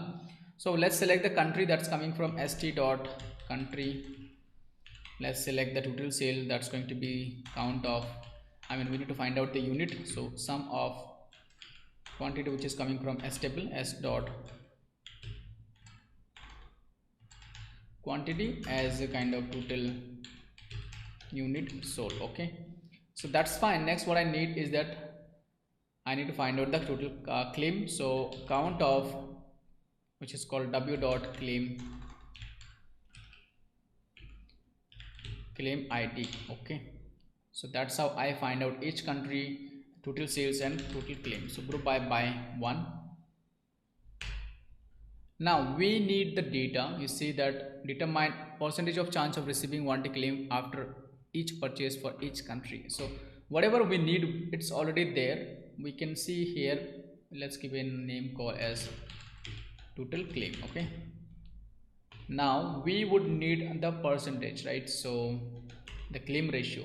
So here if you see, not all this country has a claim, so some country has no claim at the moment, that's great. So let's go ahead and kind of find out, right, how we would find the ratio. So to find the ratio, what you need to do is that we need to kind of divide this total claim, okay, which is going to be this one, divided by the total sales, which is this one, and we need to multiply with 100. Okay, so this would be the case. The problem is that we have done here multiple group by, so it is better to do it outside to make it less complicated. Okay, so that's fine. And we would also deal with this null, because wherever we have this claim as a null, and if we divide this 0 divided by 2, we will be getting the result as 0. So we need to deal with this null using something called coalesce function. Okay, so let's go ahead and maybe kind of select here. So select everything from below table, which is going to be this table. So let's save this table in a kind of subquery. So I would just go ahead and say as T1. Okay, so from this table, let's select things we need. Okay, so we need to find out basically country, then we need to find out this total unit sold, then we need to find out this total claim. Okay, so if I now go ahead and select it, I have the things that I need to solve this problem. Okay, so we can do one thing, wherever this claim is wherever this claim is showing as 0, we can ignore this country, because for those country we cannot measure the risk at the moment because we have not received any claim. Okay, so it is better to ignore this country, or we can kind of replace this 0 with, let's say, 1 claim. Okay, because that's not going to make any sense, but somehow we'll be able to find out the percentage, right? So both ways we have here. So we can go ahead and say, first of all, what you need is that the percentage. To get the percentage, we can say the total claim divided by, which is called total units sold, times 100. Okay, now we need to kind of make sure that we don't get division errors. So let's say numeric here as well and numeric here as well. Okay, so this numeric, I'm going to add it here as well. Okay, let's go ahead and run it and let's see. So you see a lot of zeros are there and some values are here, so it is better to deal with this 0. Wherever we have this 0, we can deal with that. Okay, so we can go ahead and say that if these functions that we are doing, okay, if this function, let's first give a name call as risk. Okay, so here we would say that if this function returned a 0, then we want to replace this 0 with something called no risk, because at the moment we do not have the data, so we would just use something called coalesce functions. Okay, so for that you just need to use call ese, and inside it we just need to use something called maybe 0. Okay, we would just need to put a 0 here, or you can just put anything, but it's a numeric, you cannot put text here. So let's put 0 and 0 risk, which is kind of fine, and let's go ahead and run it.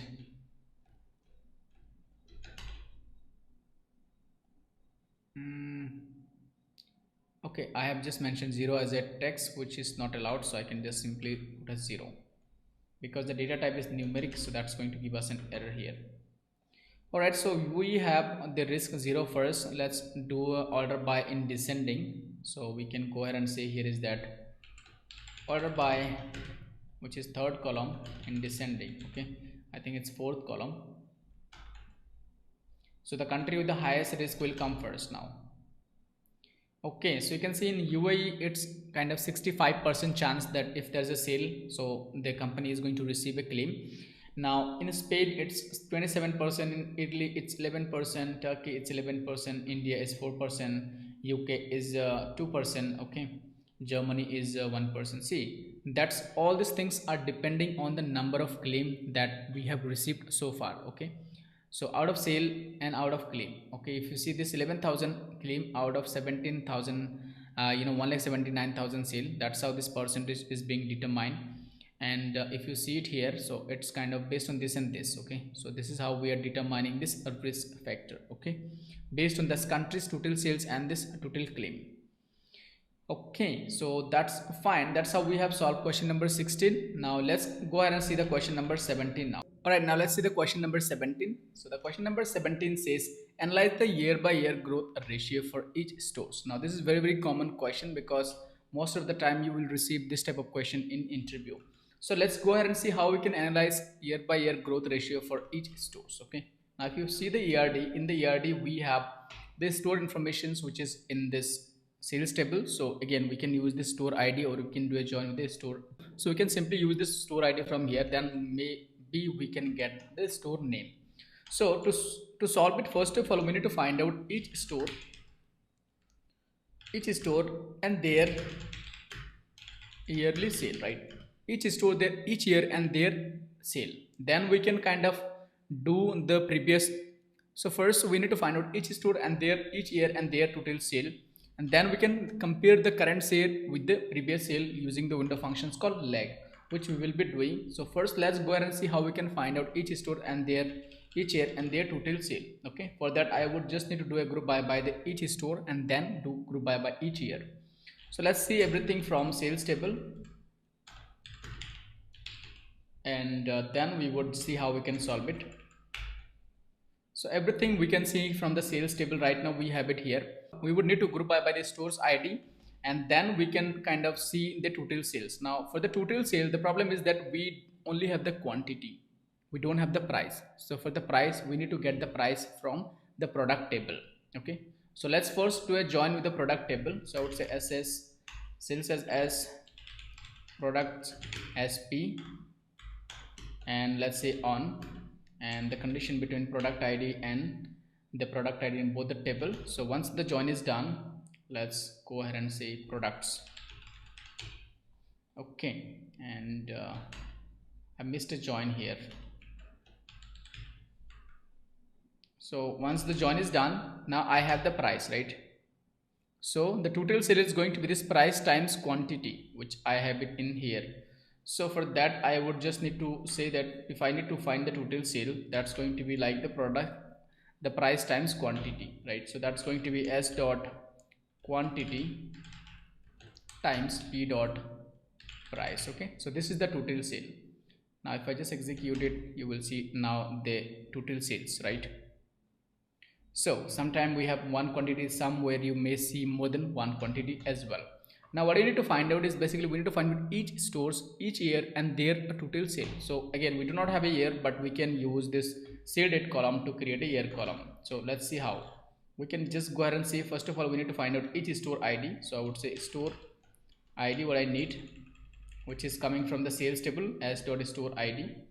and then what I need is that kind of each year and their total sale. So here I can create from this which is called sale date column. So I would just use extract functions, extract year from sale underscore date, and I'm just going to save it as years, okay, or maybe year. Now what I need is that I need this sum which is aggregated total sales, okay, because I would have each store and each year and their aggregated total sale as total sale, okay. So this is the aggregated total sale for each stores and each year. Let's go ahead and run this query to see the data. So I would just need to do a group by 1 and 2, okay.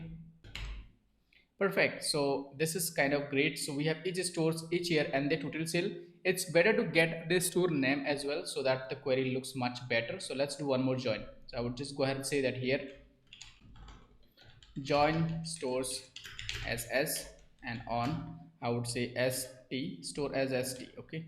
ST dot store ID equals S dot store ID, okay. So this is fine, and I would just get st dot store name, comma, okay. So group by 1 2 3. Now I need to do group by 1 2 3 because first I want to do group by the store ID, then by the name, then by the year, so that I can have each store's name, year and the ID and their total sale, okay. So group by 2 and 3, not 2 2. So let's go ahead and execute it. So you see I have the data. Now I would just need to first order the data based on each store's ID or store name, and then inside it I need to order the data based on this year in ascending, okay. So for that what I can do is that I can say order by maybe this store name which is going to be 2, and then I would need which is called 3, okay. This to order by, I need both the order by ascending what I need, okay. Let's see first of all. So you see now for this store ID which is store this one which is ST27, that has the first year which is 2019, and then 2020, then 2021, 2022, 2023, okay. For this stores we have all these different sales. For Bangkok stores we have all these different sales, okay. Now what we need is that for these stores, if you want to get the previous sales, right, previous year sales. So for these stores 2018 sales doesn't exist, so again this is the latest year sales, but here we can get this previous year sale which is this one using a simple lag functions on this column, and I would have the sale here, okay. So that is possible. So what I can do is that I can use a lag functions.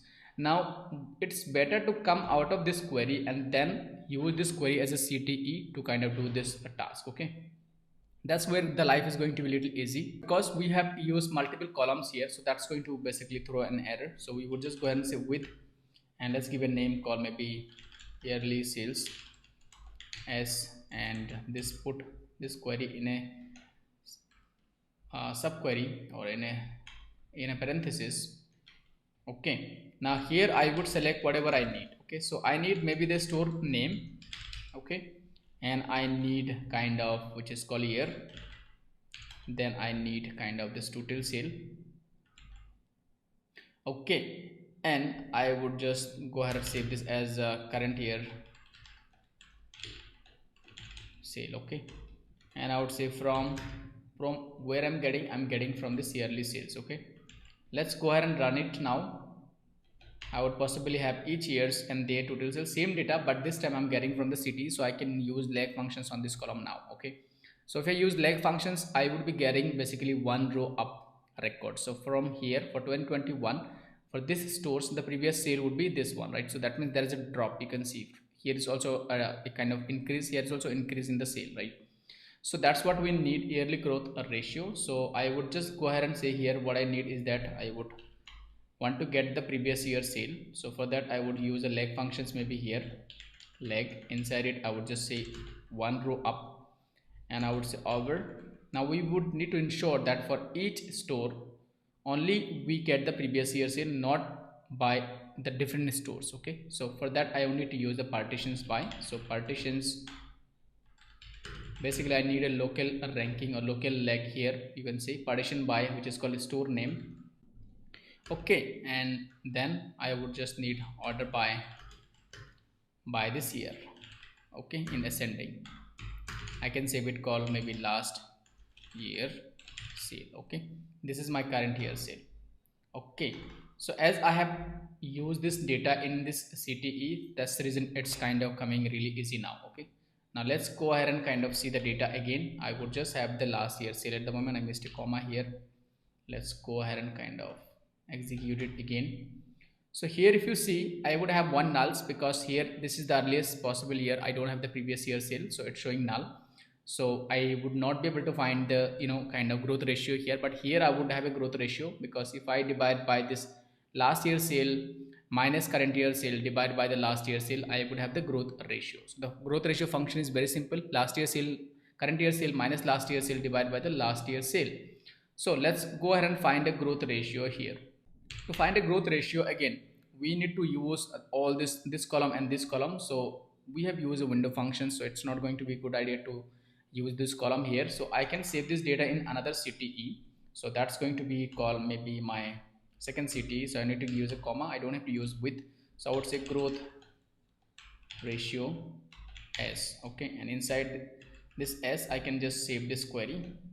Okay, so that's fine. Now from this table I can select whatever I need. Okay, so what I need is that again the same thing, which is select store name and this year, and I would need basically this last year sale here, and I would need this current year sale here. Okay, and I need the growth ratio. So for that I would simply go ahead and say that, which is called current year sale minus last year sale, okay, divided by last year's sale times 100. Okay, so I may get the conversion error, and this need to ensure that this execute first. So I would just use numeric here. Okay, I'm also going to use numeric here. Now whatever I'm doing, I'm getting everything from my second CTE, which is called growth ratio. Okay, now if I execute it, I would have each stores and their yearly growth along with everything. Okay, else, so I'm saying everything from growth ratio. Yeah, that's fine. Store name, this and this, so everything looks fine. I would just need to say from, yeah. So let's go and select everything now till here. In the line 26 we missed something. So here, okay, growth ratio fine. What is the problem? Let's kind of debug it. Let's see where we are doing mistakes near to the from. So here I have added extra column, so let's delete it.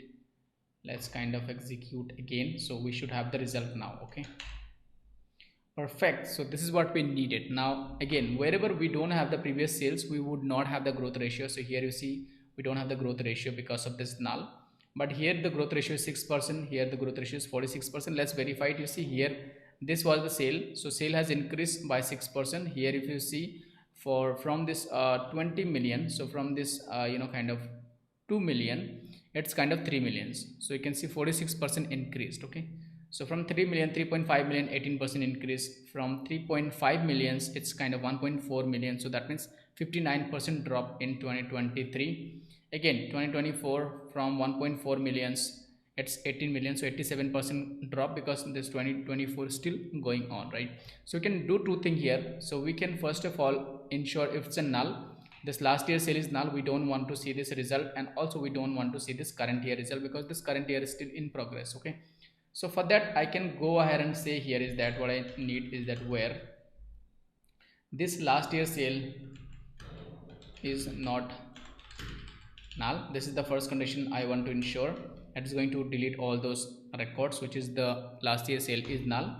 And I would just go ahead and say also here call end year is not equals the current year. Now how do you get the current year? So you can say current date. From the current date I can get the current year, right? So I would just say extract year from current date. Okay, so this is going to ensure these two conditions are true. If these two conditions are true, then it's going to select all those data. Now if you see for each stores, for this first stores, you see the last the initial year is gone, we're 2019, but we still have this 2019 sale. This is the 2019 sale and this is the 2020 sale, and that's how we get the growth ratio. Okay, And same ways for this one as well, also for this one as well also. Okay, so 2024 is gone because 2024 is still counting, right? Now we can give a name here, call maybe growth ratio, and we want to deal with this kind of so many numbers and decimal numbers. Let's delete them and let's maybe do a round up here. So I would just go ahead and say that I want to do a round up here, so I would say round up by 2 or maybe by 3 and put your queries, okay, here. Okay, so let's put it inside it and let's divide by this. Okay, all right, so I would just name it call as growth ratio. Okay, let's go ahead and kind of select everything and let's execute it. You see I have the data now nicely formatted, so wherever you see minus, it basically the revenue has decreased. Last year was 3.5 millions, it's 1.445 millions. So 2023 seems like the growth ratio dipped, right? All right, so this is where you have seen how to find growth ratio. Now this query may little longer, but if you see step by step, we have used very simple approach here, step by step. Okay, first I have used simple group by and extract functions to get each stores and each year and their total sale, each stores and each year and their total sale. Then I have basically reused that and use a leg functions to get the last year sale, and then I have used reuse and to get this growth ratio. And we have just used two filters to ensure that if the last year sale was null, we don't want to see that, and if this current year sale, we don't want to see the current year sale data. All right, so that was question number 17. Let's see the question number 18 now. So the question number 18 says that calculate the correlation between product price and the warranty claims for product sold in last 5 years. Okay, so let's first copy this and let's put it here. Let's put it here. So that's going to be question number 18. Now we need to find out the correlation between price and the warranty claims, okay, to ensure that is it like the expensive price are getting more claim or maybe less expensive product are getting more claim. Okay, so for that, let's first of all see the ERT to understand how we can solve it. So we have the product information here, we have the claim information here. Okay, so we need to find out like different price segment. We need to segment each product based on the price, different segment, and we need to find out what is their claim numbers. Okay, so that's how we would able to understand the correlation between this product price and this claim. So let's see how we can achieve it. So we can first do a join starting with which is called sales table, because we would need to use this sales table to grade the price and the warranty, because the sales table join these two table together, right? So let's go ahead and say select everything from sales. Now it's better to join from the warranty because we would only need the data where we have this warranty at tables. Okay, so it says that correlation between the product price and the warranty, what we need to find out. We don't have to do anything with the sales, right? So let's start with the warranty as W, and we will do a left join because we need everything from the warranty.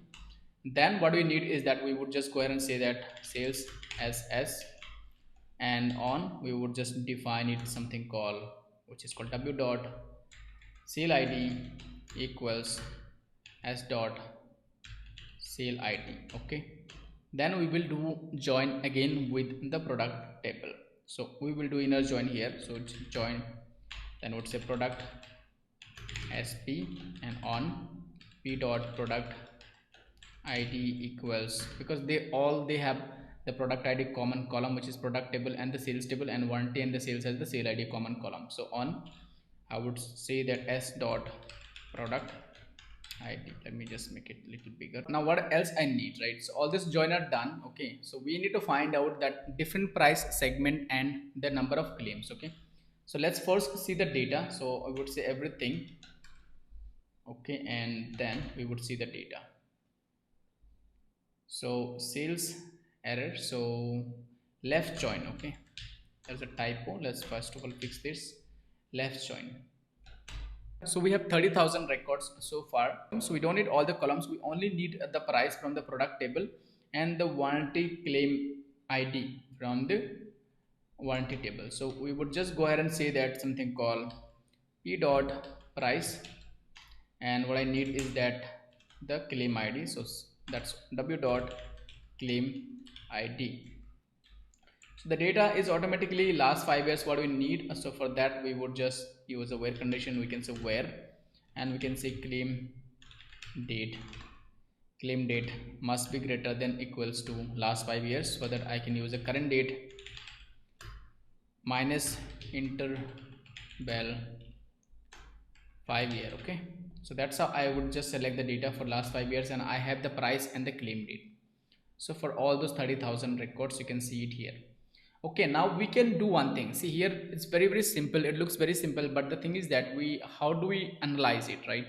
To analyze it, what I can do, we can create a different groups in the price, and we see how much, what is the number of claims. Okay, so let's create some price segmentations here, because based on the price this time we need to analyze this number of claims. Okay, that's how we can identify the correlation between price and claims, to see if higher price has more claim or less price has more claim. Okay, so let's create maybe 2 or 3 segment based on this price. Okay, so we can go ahead and say that, let's see what are the maximum price and minimum price we have. So I think maximum price we have, which is maybe that's greater than $1,000, and minimum we have I think 179 as well. Okay, so let's create 3 categories. One is called below 500, one is 500 to 1000, and one is above 1000. Okay, so what I can do, I can use this price column to create the category using case. Okay, so case goes with when, then, and we need to give else, and we need to end the case, and we can call it kind of price segment. Okay, so what I would do is that if the price is less than 500, okay, if the price is less than $500, then I want to call it, maybe call less expensive product. Okay, less expensive product. And I would want to check one more condition, so I would just say if the price is between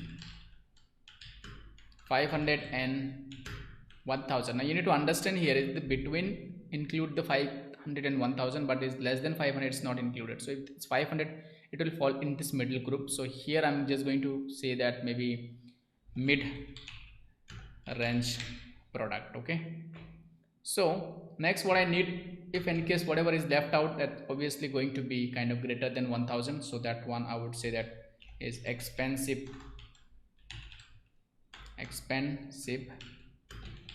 product. Okay, so I have now different price segment which is ready, so I can just go ahead and execute it.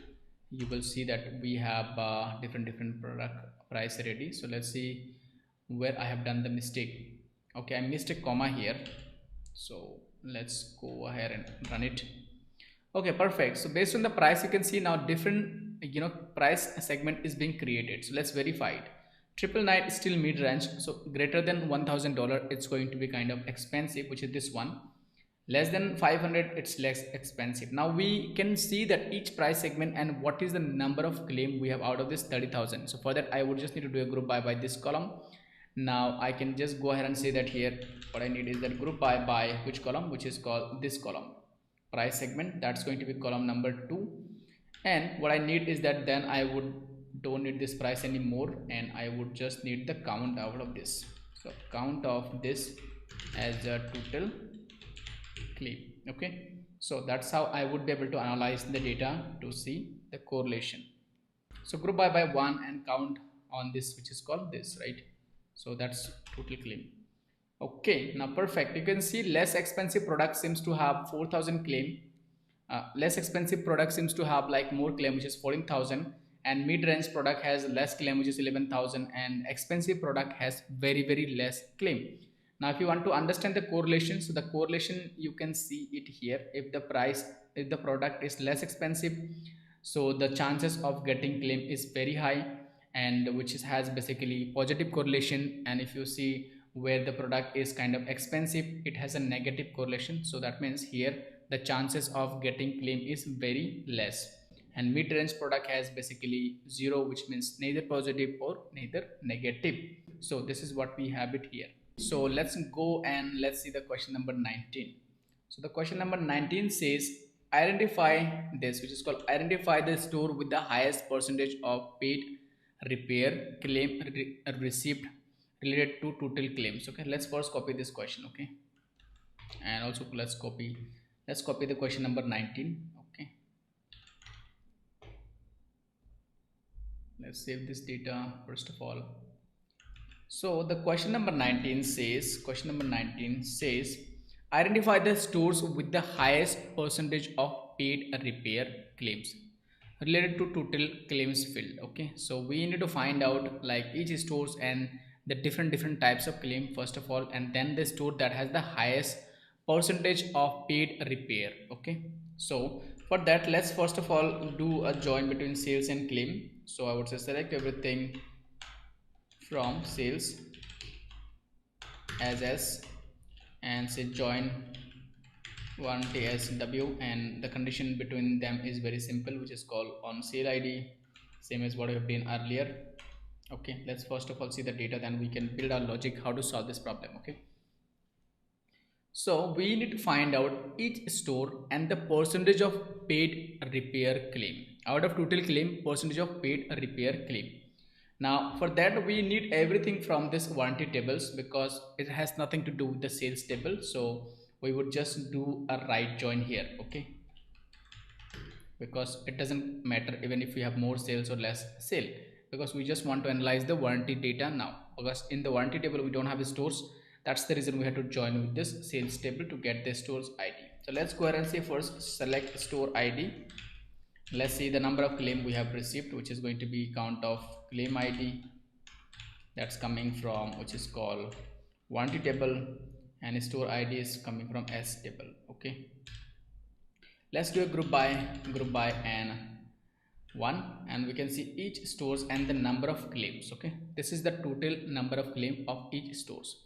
Now what you need to find out basically for each stores, what you need to find out for each stores paid repair. Okay, so we need each stores and their paid repair, and then we need each stores and their total repair. That is how we would able to find out each stores and their kind of the paid repair ratio. Okay, now here if you see I have each stores and their total repair, which you can see it here. I can just save it as a total repair. Okay, that's for each stores. Okay, each stores and the total, I can just go ahead and say maybe total paid repair. Okay, and here I would just need to filter the data for paid. So for that I would just go ahead and say where and w dot repair status equal paid. Okay, paid repair. So I think this is the correct spelling. Let's again verify it. Okay, it seems it's incorrect spelling. So first we need to check the spelling of paid repair. So select everything from warranty. So I would just need to say distinct repair status. So we need to find out, which is called paid repair. Okay, so that's a RT. So let's go ahead and kind of see paid repair for each stores. Now I can see for each stores we have the paid repairs. Now what you need to find out is basically for each stores the total repair. Okay, we don't want to find out the across total repair, but for each stores we want to find the total repairs. Okay, now for that the only way we can get it is that we can use one more CTE. Okay, we can save this data in a CTE. Okay, we can just use the same thing here, but maybe in another query. So here I would just say that total repair. Okay, now this is the total repair, this is the total paid repair. Okay, so I can just say paid repaired. Okay, by each stores. Now we can join these two tables together because they both have a store ID, right? So I would just say here is called with, and I would just give a name called paid repair as and inside this as logic I'm going to save this data. So let's go ahead and kind of save this data, and I would just go ahead and kind of save this data in another CTE. Okay, so that's called maybe this one. I just don't want to filter the data, so this is the total repair. So I'm just going to name it call as total repaired. Okay, now the reason I'm doing both these things in a CTE because I need to do a join between first and two CTE, and then I can find out the ratio. Okay, so what I now need is that from this to CTE which I have above, I would just need kind of each store's ID. So I can select any of those and I can say that what I need is the store ID. So let's give a name call maybe store ID and store's ID here. So I would say the store ID I need, and then I need the which is called paid repair. Okay, then I need kind of total repaired. Okay, so I would just join both the CTE. So first let's select that paid repair, name it as called PR, and I would just do inner join to join both the table. So then I would have this total repair and I'm going to say as TR. Okay, on what both has basically PR store ID common column TR dot store ID. Okay, so this store ID you can select from maybe TR or TR, anything is fine because it's inner join.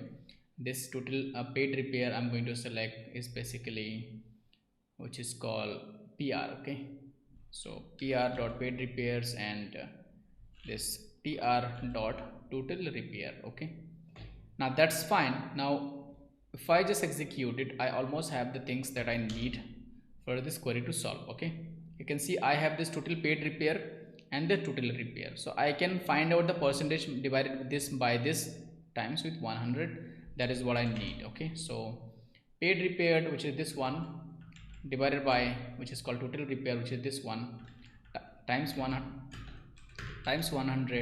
I would just need to use a numeric here to ensure that I don't get any division error. Okay, here as well, and we can round this result by round up to see a nice kind of result. Okay, all right, so that's I think what we needed, and this kind of solve all these problems. Let's give a name call as percentage paid repaired. Okay, so let's go ahead and run this whole query. Okay, you can see each stores and there's paid repair total repair and total paid repair, and here is the percentage of paid repair, which is 30%, 32%, 33, 31, 35, 27, 24 and 12% is this stores. Now if you need for each stores and their name, you can join this table with one more join. You can do it here, which is called join stores as ST, because they have a store ID. Based on the store ID we can get the store name. Okay, and on I would say that maybe TR dot store ID equals ST dot store ID, and what I need in the result maybe I would need which is called ST dot store name. No group by at the moment. Let's go ahead and kind of run it. We would have a nice store name as well, which make this solution much better, right? So we have each stores and their kind of total repair, paid repair, which is and their total repair and their ratio. So if you see, this store seems to have kind of really less paid repair, which is kind of Apple Mall of Emirates. And if you see, this is the which is the Apple Regent Street that has the highest percentage of paid repair. I think this is the highest, which is maybe this one. Okay, Apple Gems Eyelashes, whatever it is name. Okay, perfect. Let's see the question number 20, and then we will see the question number 21. That's going to be a bonus question, and after that I'm going to show you how we can publish this project in your GitHub repository. Okay, so let's go ahead and kind of see the question number 20 now. So the question number 20 says, write a query to calculate the monthly running total of each stores.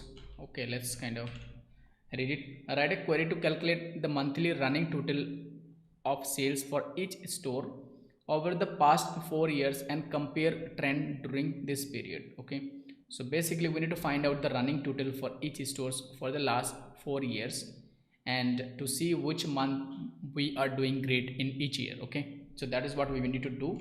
So for that it's very simple. You just need to use the window functions to get the running total. So first let's go ahead and say that select everything from sales, then we can build our logic how we can solve this problem. So you can see we have here is that the data, okay, 1 million sales records. We need to find out each stores and their running total for each month. Okay, something like same what I have done earlier. So we would just go ahead and say that store ID, we need the month, each month and their total sale, right? So let's go ahead and say that what I need is the month name. Okay, I'm just going to use something called to care to create a month name using this sale date. So sale date what I need. Okay, and here I would say each stores this to care sale date, and I would just need something called month. Okay, as month, that's fine. Now I would need the data for each year, so I would just use extract function here called extract year from sale, which is called date as year. Okay, now if I just do a group by which is called 1, then 2, then 3, then I need the running total, right? That's on this kind of the total profit, right? So we can either do with the quantity or with the profit. Now if we need to do with the quantity the profit, then we need to do a join with the product, because in the product table we have the price, we don't have the price in this table which is called sales table. So let's do a join with the product tables, and I would say join products sp on s dot product id equals p dot product id, and here I would just need to get the total, which is going to be p dot price times which is called s dot quantity. Okay, so I would just need aggregated values, so I would just use sum outside, and I would just as called total revenue. Okay, so this is kind of fine. Let's go ahead and kind of run it. Let's see where we have done mistakes, which is called to care month as month. Okay, so here I'm saying I missed a comma here. First of all, let's go ahead and run it. So now we have each stores and each year and their total sale for each stores, right? So we need a running total, so we will see how to calculate running total. Let's first do a order by here. So I would say order by maybe first store ID, and then I want to do order by this which is called month. Okay, now this month column is kind of this text, so you cannot do a order by the text. Okay, because the Jan is not going to come first, it's going to do a order by based on the text. Okay, so we would need to do a order by a column, so which is maybe going to something look like maybe the name, which is called 0 1 2 3. If it's a number, then we can do a order by. Okay, so for that what I can do is that here I would just do a order by based on the sale date. Okay, so I would just go ahead and say order by 1, which is the store ID, and then I would do a order by sale date. Okay, which is coming from S table in ascending. Okay, order by 1, and then order by the sale date. Let's see now if the data is ordered. Sale date, of course. Let's see now. Okay, now the problem is that we have not done the group by the sale date. Let's do one thing. Okay, let's use extract here. Okay, extract, I would say month, and month from sale date. Okay, or we can use a date trunk, so both ways it works fine. Now here I would just go ahead and say that order by which is called year, then the month. Okay, so order by store ID, then I would do a order by month, which is third columns. Okay, so let's go and let's see now. Alright, so this is what we needed. So now if you see here, basically for each stores, and you can see the data is ordered. So for these stores we have their first year only 1 month in their sale, and their kind of this 2020 1 month in their sale, in 2021 1 month in their sale. The problem is that first we need to do stores, then order by the year, then the month. Okay, so we need to do one more order by, unfortunately here. So order by 2, then 3. Okay, so let's go ahead and kind of see now. I think that's perfect. That's what we needed. So store ID, you can see the same stores. We have their earliest year, that's 2019. Okay, and all those 12 months you can see starting from first to last. Okay, and then we have their second year, all the month 1 to 2 and their kind of sale. Okay, same way we have kind of the next year's, which is kind of 2021 and all the month and their total sale. Okay, so that's what we needed. Next what we need is that their kind of this running total here. Okay, so here we can get their running total. So let's first see how we can get it. Now the way we can get running total is that we would first need to save this data in a CTE. So I'm just going to call it maybe something called with this monthly sale S, and I'm just going to say S, and I'm going to put this in a CTE. Okay, and then from the CTE I'm going to select whatever I need. So I need maybe just the store ID, and I need this kind of the month. Okay, and I need their total revenue, and I also need their year as well. Okay, and then I would need out of this total revenue. First let's select the total revenue, then we would need the running total, everything I'm getting from this monthly sales. And let's go ahead and kind of execute it. Okay, so here we need the running total. So to get the running total you just need to use a window functions called sum. That's it. So you can say sum of this total revenue. Okay, and you can do a order by. So order by is already done, it's not necessary, but again if you want you can do a order by here. So you can say order by what, which is called this month. Okay, so order by first we want to do order by the year, then we want to then we want to do order by the month. Okay, and all are in ascending, and I also want to do a partition by store ID, because for each store ID I need this running total. Okay, as running total. Okay, so let's go ahead and kind of run it now.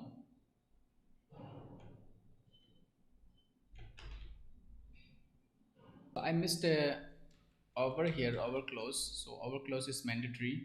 So let's go, and we will have now for each stores, you can see for each stores, and we have for each years and their total revenue and their total running total. So here you see the starting balance was 4,71,000, then you see that got added with this current sale, this next month sale and the previous month sale, then it's got 1.121, then it has added this 1 to 1, then it has added this 1 to 1 plus this current year sale, that's 182, then 182 plus 470, that's 23 millions.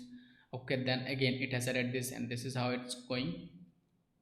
So that was their kind of 2019 and their running total. Then if you see for the same stores for 2020 and their running total. Okay, so this is what we have got it here.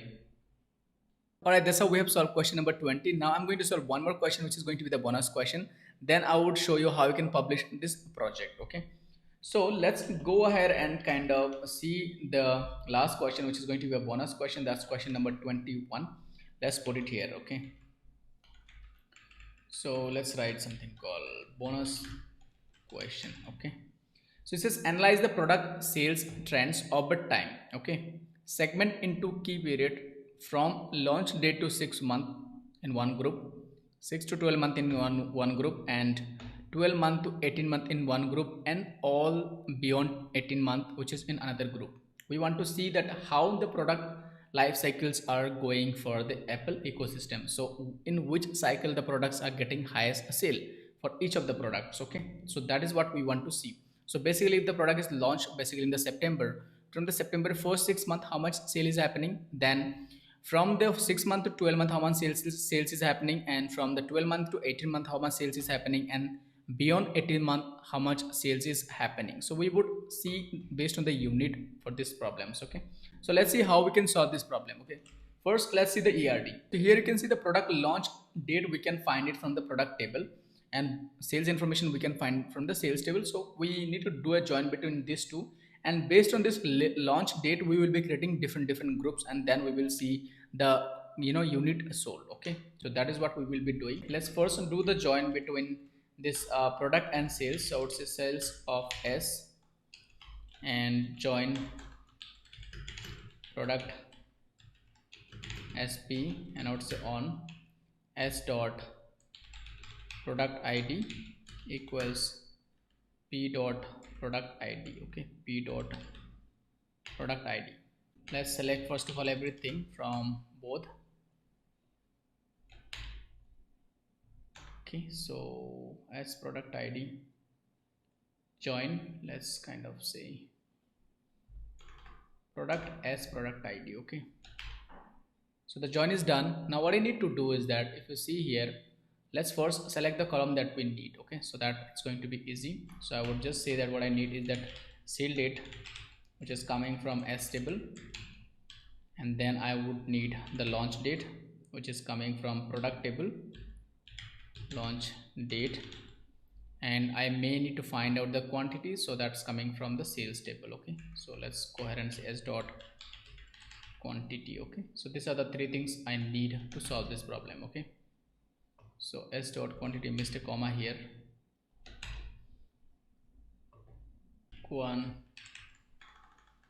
quantity. Okay, so let's go and run it. Perfect. So these are the three columns only we need. We still have 1 million records. Now what I need to find out here is that if this sale date, okay, that happened which is within 180 days of launch, that's where it is going to be my first category, 0 to 6 month. And if this sale date that happened which is within 6 to 12 month, that's going to be my this category. Okay, so this is what I need to do here. So let's go ahead and see how we can do it. So I would just go ahead and say use a case statement here. So I would say that something like this. Okay, case, and it goes something like when, then. Okay, then you need to use else, you need to use and. So let's see how we can build the logic. So I can go ahead and say that something like this, s dot sale date. Okay, and this sale date and this launch date should happen within 180 days. Okay, so the sale date, and I would say that between this launch date, that's going to be p dot launch date. Okay, so this sale date between launch date. So here I would say between and end. See, if you just forget this for now, I'm saying sale date, this sale date, and I'm just going to say between. So here I would say my start range, right? So start date, and I use end, and here I give end date, right? So based on this I create the group, right? So sale date, see, I can only use this one column to create the group. So the sale date must be between two dates, something called a start date and the end date. If this is true, I would just give this as a name. Okay, so how do I select the start date? So the start date is going to be something called my launch date. Okay, so that's fine, I don't need the between, but yeah, let's go ahead and say the launch date here. Okay, so this is my start date. So if this sale date is between this launch date and what? Launch date plus 6 months. Okay, how do you select launch date plus 6 months? So we can go ahead and say launch date, and we can say plus interval, and we can use 6 months. Okay, if this is the case, then we want to call it what? 0 to 6 month. Okay, 0 to 6 month. Okay, so that's fine. This is what I want to call it. So it's going to check if the sale date is between this launch date and launch date plus 6 month. Okay, if that's true, that's going to call this, right? That's the first thing. Now what else I need? So now what I need is that again when, then, and I would just use this when the sale date. This time I would want to again check the same thing, sale date between. Okay, so this time I want to check that if this launch date, okay, this launch date, and here I would need to check that if this launch date is greater than 6 month, okay, and up to 12 month, right? That's what I need to check. So here I would just go ahead and say that this launch date this time again, and that's going to be this one, okay, plus 6 month, which is this one, okay. And I would use the end here, and I would just say that same thing, this time launch date and plus 12 month, okay. If that's the case, then what I want to call it, I want to call it maybe, which is called 6 to 12, okay. That's kind of fine. Next what I need is that, let me just make it a little smaller. Next what I need the same thing, but I would just go ahead and call it, which is called 12 to 18 month, okay. And then I would just say that maybe beyond 18 plus, okay. So that's fine. So if in case the sale date is basically between this and this range, which is called launch date, that means the same day we got the sale till launch date plus another 6 month, that's where I would call it this. But if the sale date is basically launch date plus 6 month, okay, and between this 6 month, between this 6 month, which is basically 6 plus month, and this kind of within 12 month, then I would just call it 6 to 12.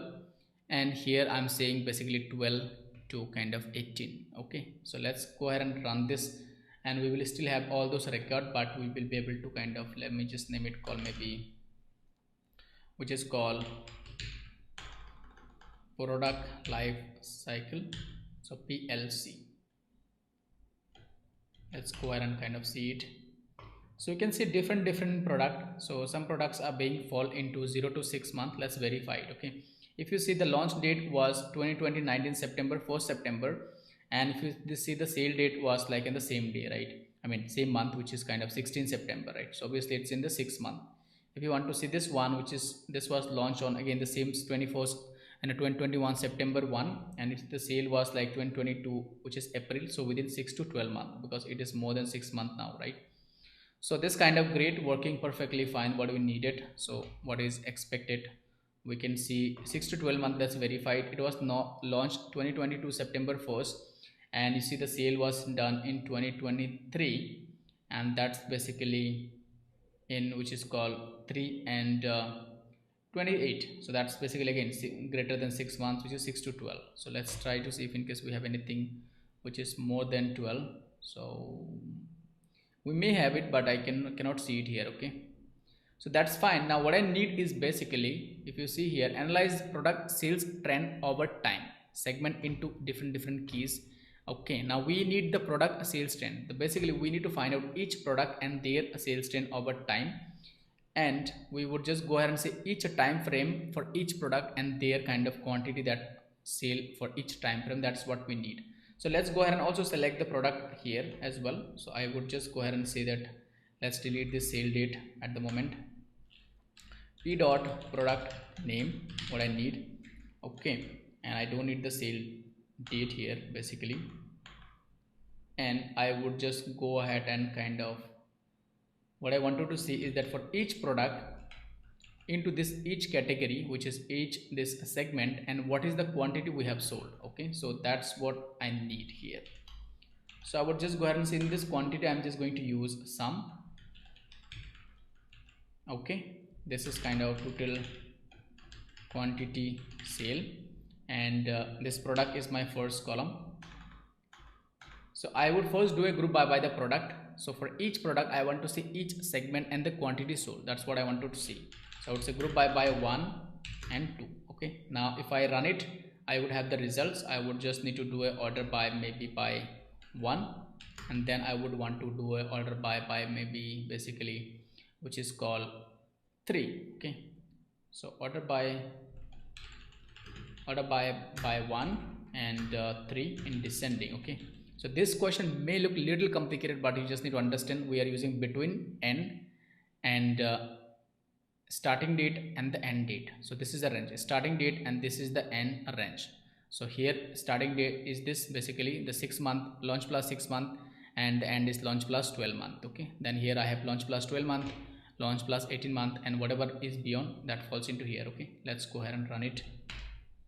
Okay, we can see now basically here is that airports, for airports you can see if it is more than 18 month, it's selling basically 5220.87, and we don't have basically less than 18 month sale data. For airports second generations we do have different sale kind of this product life cycle data, and we see the quantity sale. If you see for product airports second generations, when it was 18-month plus, it got sale of 33,000, and for this airport second generations with 0 to 6 month it got 22,000 sale. Okay, so you see plus 18 month because this airport was launched long back, so that means after that it got a sale of 3300 unit, where within 6 months it was kind of great, which is 2200, and if you 6 to 12 the sale got dropped. And if you see for the third generation 0 to 6 month was 6000 sale, 12 to 6 month again 3000, so 50% drop, and 18 month plus a sale which is 1600, another 50% drop. Okay, so this kind of tells nice kind of relationship between this product launch to kind of going up and going down based on the time this unit sold. Okay, so for let's see for the Pro Max, for Pro Max in the initial 6 month it got sale of 5000, then we have the next data which is called 18 month plus, that's where we got kind of 50% down, and we do not have basically the rest of the data. For the Airport Max, for the Airport Max again I have 6 to 12 where you can see another 60% drop, but for Airport Max 18 to kind of 18 plus it was kind of increased again, because maybe again it has launched long back, that could be one of the reason.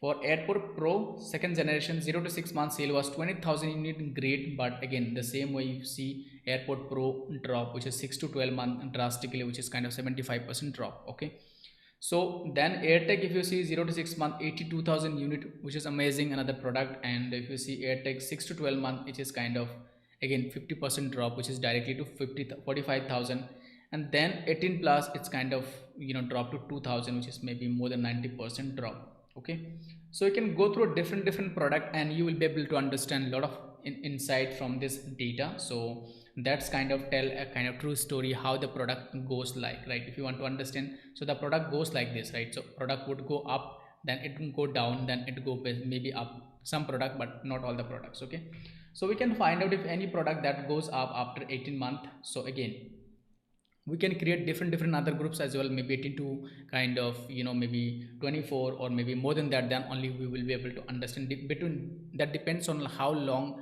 the data has the product has launched so far. Okay, all right, so this is how we have seen. Let's see one more product, maybe for I wanted to see maybe for any of the product called iPhone. So let's see for iPhone 11. So let's see for one of the product called iPhone 11. So first 6 month it got 33,000 sale, then 18 month plus it got 3000 sale, and 6 to 12 month 400 sale, very less sale. Pro also seems like initial 18 plus 3000 sale, then 0 to 6 month we have 3260, and 6 to 12 400 sales. Okay, so you can go through and you can find your analyze your findings, and you can include in your projects. Okay, now let me show you how you can publish this project. Let's go to GitHub, and let's first show you how you need to create a repository. So you need to go to google.com, just type GitHub. Okay, and the GitHub you just need to click on this join, and you will be able to join using your Google account. So I have already joined, so you just need to create a repository. You can go to your profile, you can optimize your profile, and you can click on this repository, and from here you can simply click on new, and once you click on new you can just give a repository name, whatever you want to give it. Just make sure it is public, and I'm going to keep it private for now, and I would just say Apple project. Okay, any name you can give. Select readme file and create repository. Now once you create the repository, next task is basically to upload the readme file. Now here you just need to write your readme file, whatever you want to write it. Now I have already ready this readme file. I'm just going to show you. If I just copy everything from here, okay, and paste everything here, you would see a nice way of kind of it's going to explain each and everything. Okay, now you can see here it kind of added a nice photo as well, the name as well. So name of the project here mentioned, overview, entity. If you want to change any of this content you can change it. Now what you can do is that you can include the answer for each of these questions if you want here after these questions. Okay, so the way you can include it, basically you need to click on edit and you can select any of the question that where you want to include answer. Maybe this question number 1, here you want to include the answer. So to include the answer, you just need to say here is that copy the question's answer from this answer sheet where we have written the question number 1 answer. So let me show you for one of the question. So let's select here to here, and if you want to include it, you just need to use backticks. So for that you need to press backticks 3 times, shift and this escape button. So on your keyboard, then type SQL small letters and then just cut your answers backticks another 3 times. Okay, now if I execute it, it's going to kind of show this code nice ways. You can see it here. So this kind of shows my explanation. Then I can do same for the question number 2. So let me show it for one more. For the question number 2, again we just need to use the same thing here. So let's see the question number 2. Here's the question number 1. Let's see the question number 2 answer. Okay, again I need to use backticks SQL, put it here, and then backticks. Okay, if I just click on save, it's going to kind of show this which is called this solutions that I have entered here, which you can see it here. Alright, that's it for this video. Thank you so much for watching the video till the end. If you want to include this project in your resume, you can get the dataset by clicking the link in the video descriptions, which is going to take you to my TopMate account. From there, you can purchase this dataset and all these guided resources. You are also going to get 100 plus different questions based on each SQL concept, which you can solve by yourself to learn each SQL concept. That's it for this video. Have a good day. Take care. Bye bye.